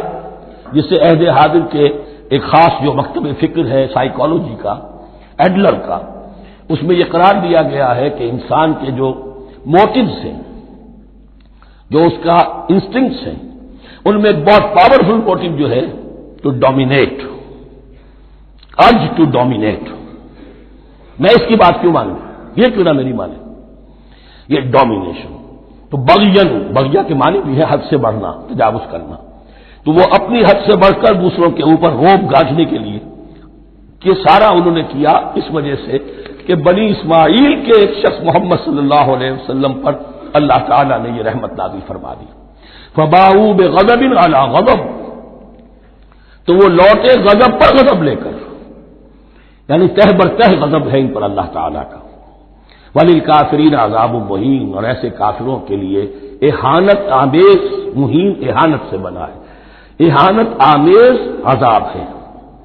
وَإِذَا قِيلَ لَهُمْ آمِنُوا بِمَا أَنزَلَ اللَّهُ، اور جب ان سے کہا جاتا ایمان لاؤ اس پر جو اللہ نے نازل فرمایا، قَالُوا نُؤْمِنُ بِمَا أُنزِلَ عَلَيْنَا، ہم ایمان رکھتے ہیں اس پر جو ہم پر نازل ہوا. وَيَكْفُرُونَ بِمَا وَرَاءَهُ، اور وہ کفر کر رہے ہیں جو اس کے پیچھے ہے. انہوں نے انجیل کا کفر کیا، حضرت مسیح کو نہیں مانا. انہوں نے محمد کا کفر کیا ہے صلی اللہ علیہ وسلم، اور قرآن کو نہیں مانا. وَهُوَ الْحَقُّ مُصَدِّقًا لِمَا مَعَهُمْ، اور وہ کفر کر رہے ہیں حالانکہ وہ حق ہے، سچ ہے، درست ہے، اور تصدیق کرتے ہوئے آیا ہے اس کی جو ان کے پاس ہے. قل، اے نبی ان سے کہیے، فَلِمَ تَقْتُلُونَ أَنبِيَاءَ اللَّهِ، یہاں وہ لفظ واضح ہو گیا. تو پھر کیوں تم قتل کرتے رہے ہو اللہ کے نبیوں کو، من قبل، اس سے پہلے. ایسے ہی حق پرست ہو، ایسے ہی جو کچھ تم پر نازل کیا گیا اس پر ایمان رکھنے والے ہو، تو تم نے نبیوں کو کیوں قتل کیا؟ تم نے زکریا کو کیوں قتل کیا علیہ الصلوۃ والسلام؟ تم نے یحییٰ کو کیوں قتل کیا علیہ الصلوۃ والسلام؟ تمہارے تو ہاتھ جو ہے نبیوں کے خون سے آلودہ ہیں. فَلِمَ تَقْتُلُونَ أَنبِيَاءَ اللَّهِ مِن قَبْلِ إِن كُنتُم مُّؤْمِنِينَ، اگر واقعتاً تم ایمان والے ہو. وَلَقَدْ جَاءَكُم مُوسَىٰ بِالْبَيِّنَاتِ، تمہارے پاس موسیٰ آئے تھے کھلی تعلیمات لے کر، واضح معجزے لے کر. ثُمَّ اتَّخَذْتُمُ الْعِجْلَ مِن بَعْدِهِ، پھر تم نے اس کے بعد اس کی غیر حاضری میں بچڑے کو اپنا معبود بنا لیا. وَأَنتُمْ ظَالِمُونَ، اور تم ظالم ہو. وَإِذْ أَخَذْنَا مِيثَاقَكُمْ وَرَفَعْنَا فَوْقَكُمُ الطُّورَ، یاد کرو جب کہ ہم نے تم سے عہد لیا تھا اور تمہارے اوپر کوہ طور کو معلق کر دیا تھا. خُذُوا مَا آتَيْنَاكُمْ بِقُوَّةٍ، پکڑو اس کو مضبوطی کے ساتھ جو ہم نے تمہیں دیا ہے. وَاسْمَعُوا، اور سنو. قَالُوا سَمِعْنَا وَعَصَيْنَا، انہوں نے کہا ہم نے سنا اور نافرمانی کی. یہ ان کی ایک اور بیماری تھی، الفاظ کو ذرا سا چکر دے کر ایسے پڑھنا کہ مفہوم جو ہے بالکل بدل جائے. کوئی اعتراض کرے تو کہے گا کوئی شخص کہ اپنے کانوں کا جا کے میل نکلوائیے، میں نے تو اطعنا کہا تھا، آپ کو آسینا سننے میں آئی ہے. لیکن وہ اپنے لوگ جو ہوتے تھے ان کے منافقوں کے، اور آپس میں جو ہوتے تھے وہی منافق اس وقت حضرت موسیٰ کے ساتھ کردار تو ایک ہی رہا ہے ہمیشہ سے. اس کردار کے لوگ جو ہیں یہ حرکتیں کرتے تھے، اور پھر ان سے سرزنش کی جاتی کہ بھائی ہم نے تو کہا تھا سمعنا واطعنا، آپ کے اپنی سماعت میں کوئی خلل ہوگا. قالوا سمعنا وعصینا، ہم نے سنا اور ہم نے رد کیا، نافرمانی کی. وَأُشْرِبُوا فِي قُلُوبِهِمُ الْعِجْلَ بِكُفْرِهِمْ، اور ان کے اس کفر کی پاداش میں یا کفران نعمت کی سزا کے طور پر ان کے دلوں میں بچڑے کی محبت اور تقدس جو ہے وہ پلا دیا گیا۔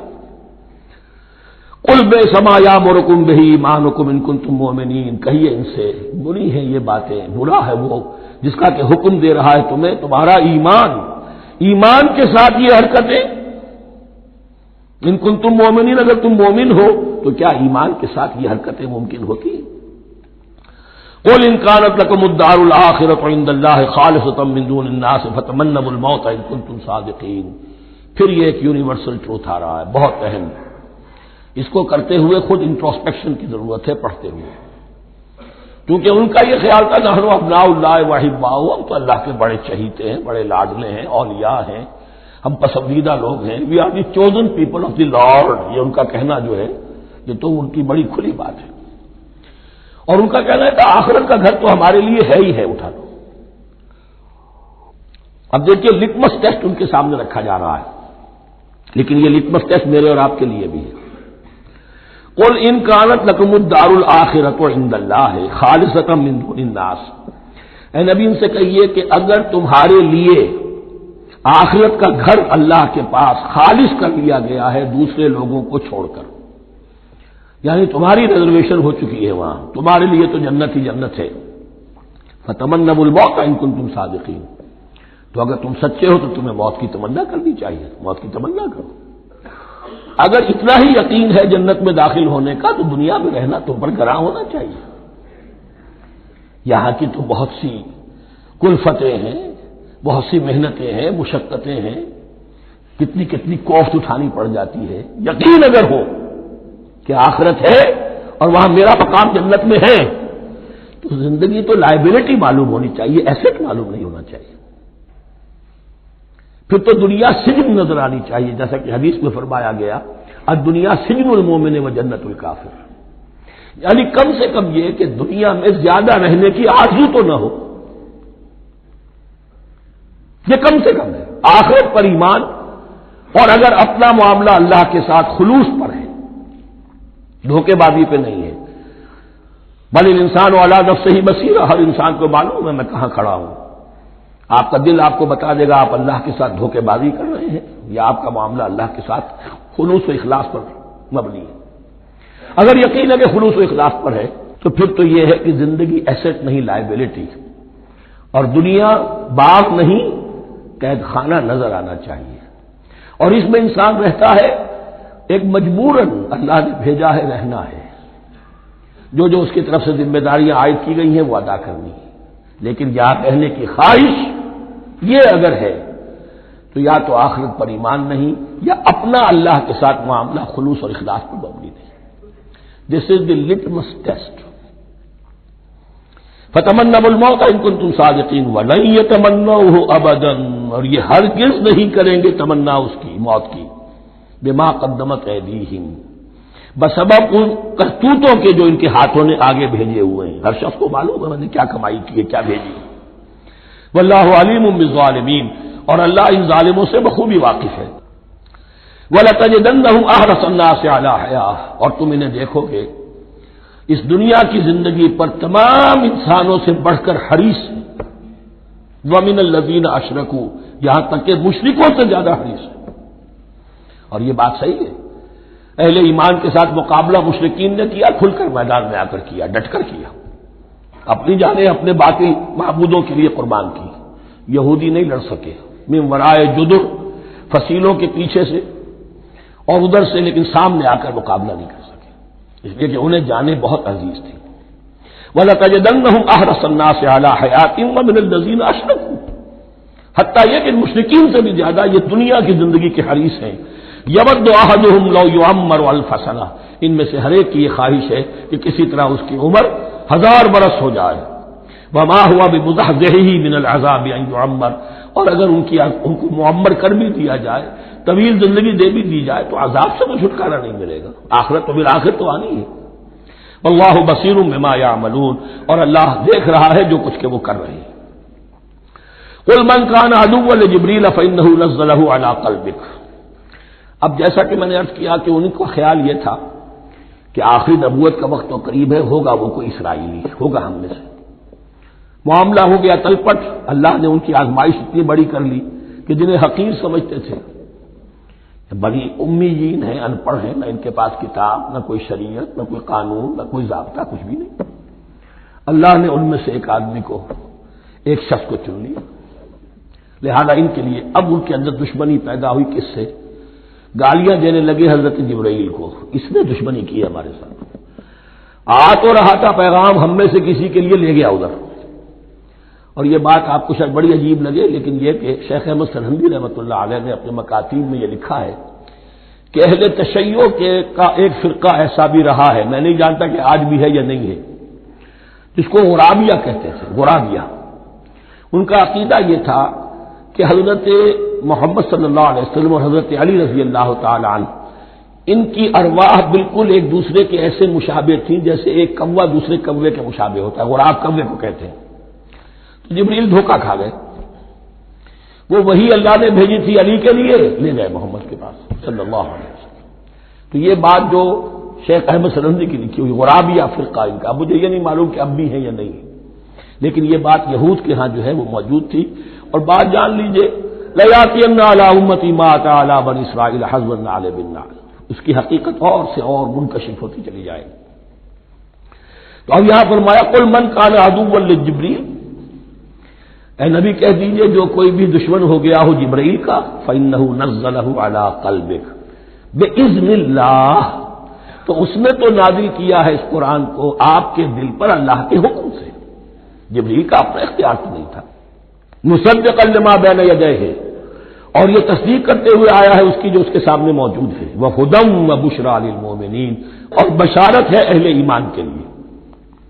اور اس کے بعد اب فرمایا جا رہا ہے کہ اللہ اور اس کے رسول اور اس کے ملائکہ یہ ایک آرگینک ہول ہیں، یہ ایک جماعت ہے، ان میں کوئی رکھنا نہیں ہو سکتا، ان میں کوئی اختلاف نہیں ہو سکتا۔ اگر کوئی جبریل کا دشمن ہے تو وہ اللہ کا دشمن ہے، اگر کوئی اللہ کے سچے رسول کا دشمن ہے تو وہ اللہ کا دشمن ہے، جبریل کا بھی دشمن ہے۔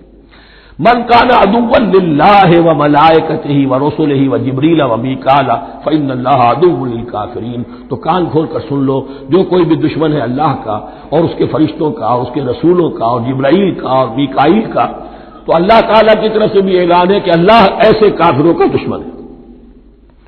وَلَقَدْ أَنزَلْنَا إِلَيْكَ آيَاتٍ بَيِّنَاتٍ، اور اے نبی ہم نے آپ کی طرف نازل کر دی ہے روشن آیات۔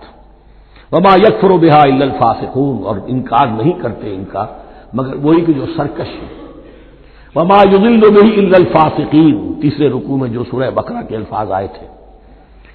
أَوَكُلَّمَا عَاهَدُوا عَهْدًا نَبَذَهُ فَرِيقٌ مِّنْهُمْ، تو جب بھی کبھی انہوں نے کوئی عہد کیا، اللہ سے میثاق کیا، اللہ کے رسولوں سے کوئی عہد کیا، نبذہ فریق منہم، ان میں سے ایک گروہ نے اس معاہدے کو پھینک دیا اٹھا کر۔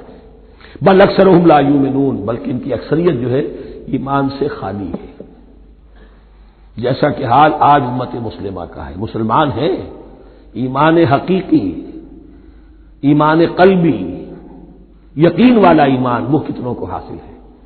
ڈھونڈ اب ان کو چراغ رخ زیبا لے کر۔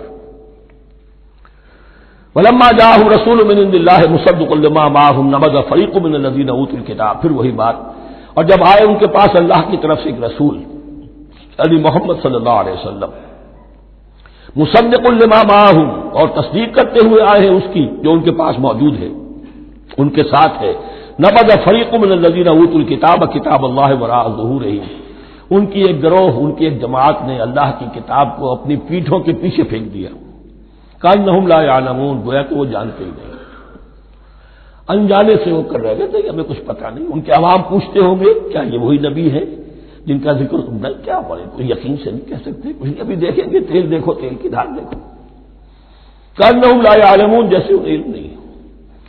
وَاتَّبَعُوا مَا تَتْلُو الشَّيَاطِینُ عَلَىٰ مُلْکِ سُلَیمان، اب ایک اور حقیقت نوٹ کیجئے، جب کسی مسلمان امت میں دین کی اصل حقیقت، اصل تعلیمات سے بہت پیدا ہوتا ہے تو رجحان کدھر ہو جاتا ہے؟ جادو، ٹونا، ٹوٹکا، تعویذ، عملیات، قرآن کی عملیات۔ قرآن اترا تھا کسی اور کے لیے، کام کے لیے، یہ اس کو ذریعہ بناتے ہیں دشمن کو زیر کرنے کے لیے۔ محبوب آپ کے قدموں میں آ کر گرے گا، عمل قرآنی ہے، اتنے 100 روپے کا آپ لیجیے تو مل جائے گا۔ یہ دندے ہمارے ابھی چل رہے ہیں، خوب چلتے ہیں، اور میں سمجھتا ہوں کہ سب سے زیادہ فلرشنگ کاروبار جو ہے وہ اس طرح کا ہے، ہینگ لگے نہ پھٹکڑی، نہ آپ کو کوئی اس میں محنت کرنے کی ضرورت ہے، نہ اس کے اندر آپ کو انویسٹ کرنے کی ضرورت ہے، اور کاروبار چلتا۔ تو وہاں بھی کیا ہوا، وہ تباہ، جب دین کی اصل حقیقت کو دور پھینک دیا، انہوں نے پیروی کی اس کی ما تتلو الشیاطین علی ملک سلیمان، جو شیاطین جن جو تھے، علی ملک سلیمان سے مراد ہے علی عہد ملک سلیمان، حضرت سلیمان کے زمانے میں چونکہ اللہ تعالی نے ان جنات کو حضرت سلیمان کے تابع کر دیا تھا، تو وہاں پر چونکہ ان کا اب جو ہے کوئی میل جول زیادہ تھا لوگوں کے ساتھ، تو وہ انہیں کچھ اس قسم کی چیزیں سکھاتے رہتے تھے، گویا کہ اندر سے تخریب کاری۔ وَاتَّبَعُوا مَا تَتْلُو الشَّيَاطِينُ عَلَىٰ مُلْكِ سُلَيْمَانَ وَمَا كَفَرَ سُلَيْمَانُ وَلَٰكِنَّ الشَّيَاطِينَ كَفَرُوا، اور سن لو، سلیمان نے کبھی کفر نہیں کیا، بلکہ یہ شیاطین تھے کہ جو کفر کرتے تھے۔ جادو کفر ہے، لیکن آپ کو نقش سلیمانی آج تک بھی لفظ ملے گا، نقش سلیمانی۔ آج بھی مسلمان بھی ان چیزوں کو حضرت سلیمان کی طرف منسوب کر رہے ہیں، وہ ظلم اب بھی جاری ہے۔ وما کفر سلیمان ولکن الشیاطین کفروا یعلمون الناس السحر، وہ لوگوں کو جادو سکھاتے تھے۔ وما انزل علی الملکین ببابل ہاروت و ماروت، اور جو کچھ نازل کیا گیا دو فرشتوں پر، ہاروت اور ماروت پر، بابل میں۔ بابل یہ ہے پرانا عراق، بیبلونیا۔ نبوکدنضر بھی بیبلونیا کا بادشاہ تھا، نمرود بھی بیبلونیا کا بادشاہ تھا۔ عراق کے بادشاہوں کا لقب ہی تھا نمرود، نواردہ اس کی جمع ہے۔ تو حضرت سلیمان کی حکومت جب تھی تو وہاں پر یہ لوگ جنات جو ہیں وہ اس قسم کی تخریب کاری کر رہے تھے، تو اللہ تعالیٰ نے آخری آزمائش کے لیے دو فرشتوں کو زمین پر اتارا، اور وہ انسانی شکل میں لوگوں کو جادو سکھاتے تھے، بتاتے بھی جاتے تھے دیکھو جادو کفر ہے، ہم سے مت سیکھو، لیکن اس کے باوجود لوگ سیکھتے تھے، تو گویا کہ ان پر اتمام حجت ہو گیا کہ اب ان کے اندر خباثت جو ہے پوری طریقے سے گھر کر چکی ہے۔ وما يعلمان من احد، اور وہ نہیں سکھاتے تھے کسی کو بھی، حتی یقولا انما نحن فتنۃ فلا تکفر، یہاں تک کہ وہ کہہ دیتے تھے کہ دیکھو ہم تمہاری آزمائش کے لیے بھیجے گئے ہیں، ہم فتنہ ہیں، تو تم کفر مت کرو۔ فیتعلمون منہما ما یفرقون به بین المرء وزوجہ، تو وہ سیکھتے تھے ان دونوں سے وہ شے کہ جس کے ذریعے سے تفریق کر سکے ایک شخص اور اس کی بیوی کے درمیان، تفرقہ ڈالنا گھروں کے اندر، فساد۔ اب بھی یہ عورتوں کے اندر یہ کام بڑی تیزی کے ساتھ چلتے ہیں، تعویذ اور دھاگے اور کیا کوئی گنڈے چلتے ہیں۔ وما هم بضارین به من احد، اور نہیں تھے وہ ضرر پہنچانے والے کسی کو کچھ بھی الا باذن اللہ۔ ایمان کا تقاضا یہ ہے کہ چاہے کوئی دوا ہو وہ بھی باذن رب کام کرے گی، ورنہ نہیں۔ کوئی اور اسباب طبیعیہ ہے، ان کے بھی اثرات ظاہر ہوں گے اگر اللہ چاہے گا، اس کے بغیر کچھ نہیں ہو سکتا۔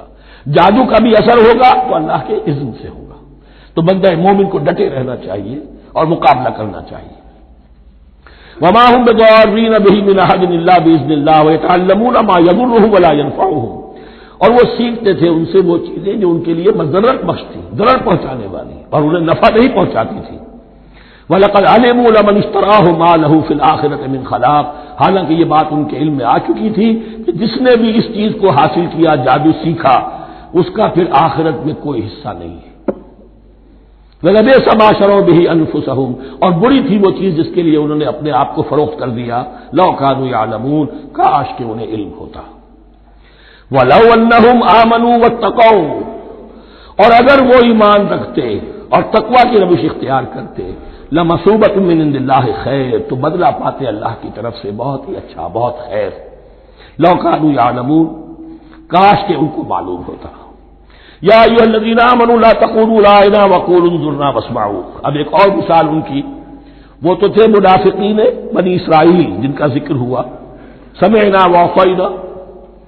اب یہاں یہ منافقین جو یہاں پر مسلمانوں میں شامل ہو گئے تھے، یہود کے زیر اثر لوگ، اور آ گئے مسلمانوں میں بھی، اب ان کا معاملہ کیا تھا؟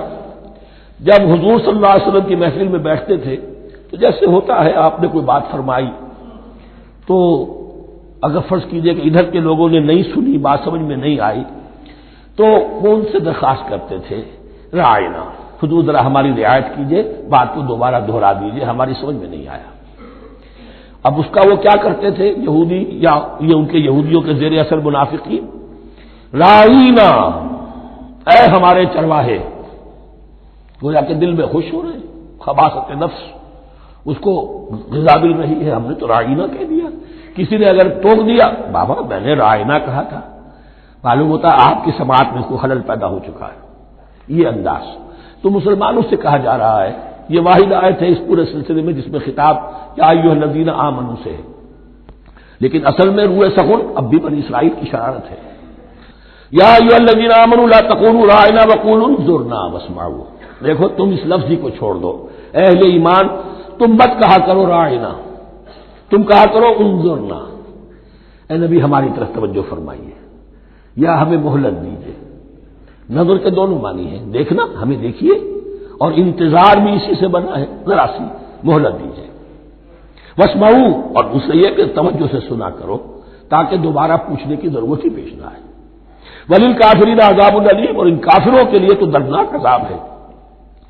ما یود الذین کفروا من اہل الکتاب ولا المشرکین ان ینزل علیکم من خیر من ربکم، اور نہیں چاہتے وہ لوگ کہ جنہوں نے کفر کیا ہے اہل کتاب میں سے اور مشرکین میں سے بھی، کہ نازل ہو تم پر کوئی بھی خیر تمہارے رب کی طرف سے۔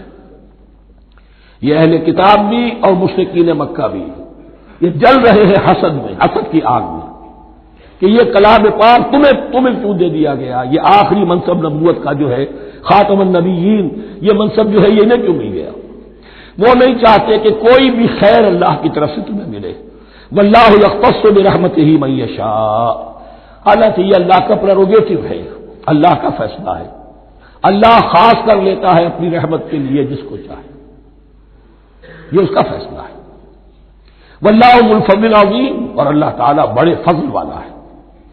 ما ننسخ من آیۃ او ننسها نأت بخیر منها او مثلها، ہم نہیں منسوخ کرتے کسی بھی آیت کو یا اسے بھلواتے۔ ایک تو ہے ننسخ، منسوخ کر دینا، ایک ہے حافظے سے ہی کسی کے محو کر دینا۔ ما ننسخ من آیۃ او ننسها نأت بخیر منها، تو ہم اس کی جگہ پر اس سے بہتر لے آتے ہیں، او مثلها یا ویسی ہی لے آتے ہیں۔ الم تعلم ان اللہ علی کل شیء قدیر، کیا تم یہ نہیں جانتے کہ اللہ تعالیٰ ہر چیز پر قدرت رکھتا ہے، اسے ہر شے کا اختیار ہے۔ الم تعلم ان اللہ لہ ملک السماوات والارض، کیا تم نہیں جانتے کہ اللہ کے لیے ہی اختیار مطلق ہے، بادشاہی ہے آسمانوں اور زمین کی۔ وما لکم من دون اللہ من ولی ولا نصیر، اور نہیں ہے تمہارے لیے اللہ کے سوا کوئی بھی نہ ولی اور نہ مددگار۔ بارک اللہ لی ولکم فی القرآن العظیم ونفعنی وإیاکم بالآیات والذکر الحکیم۔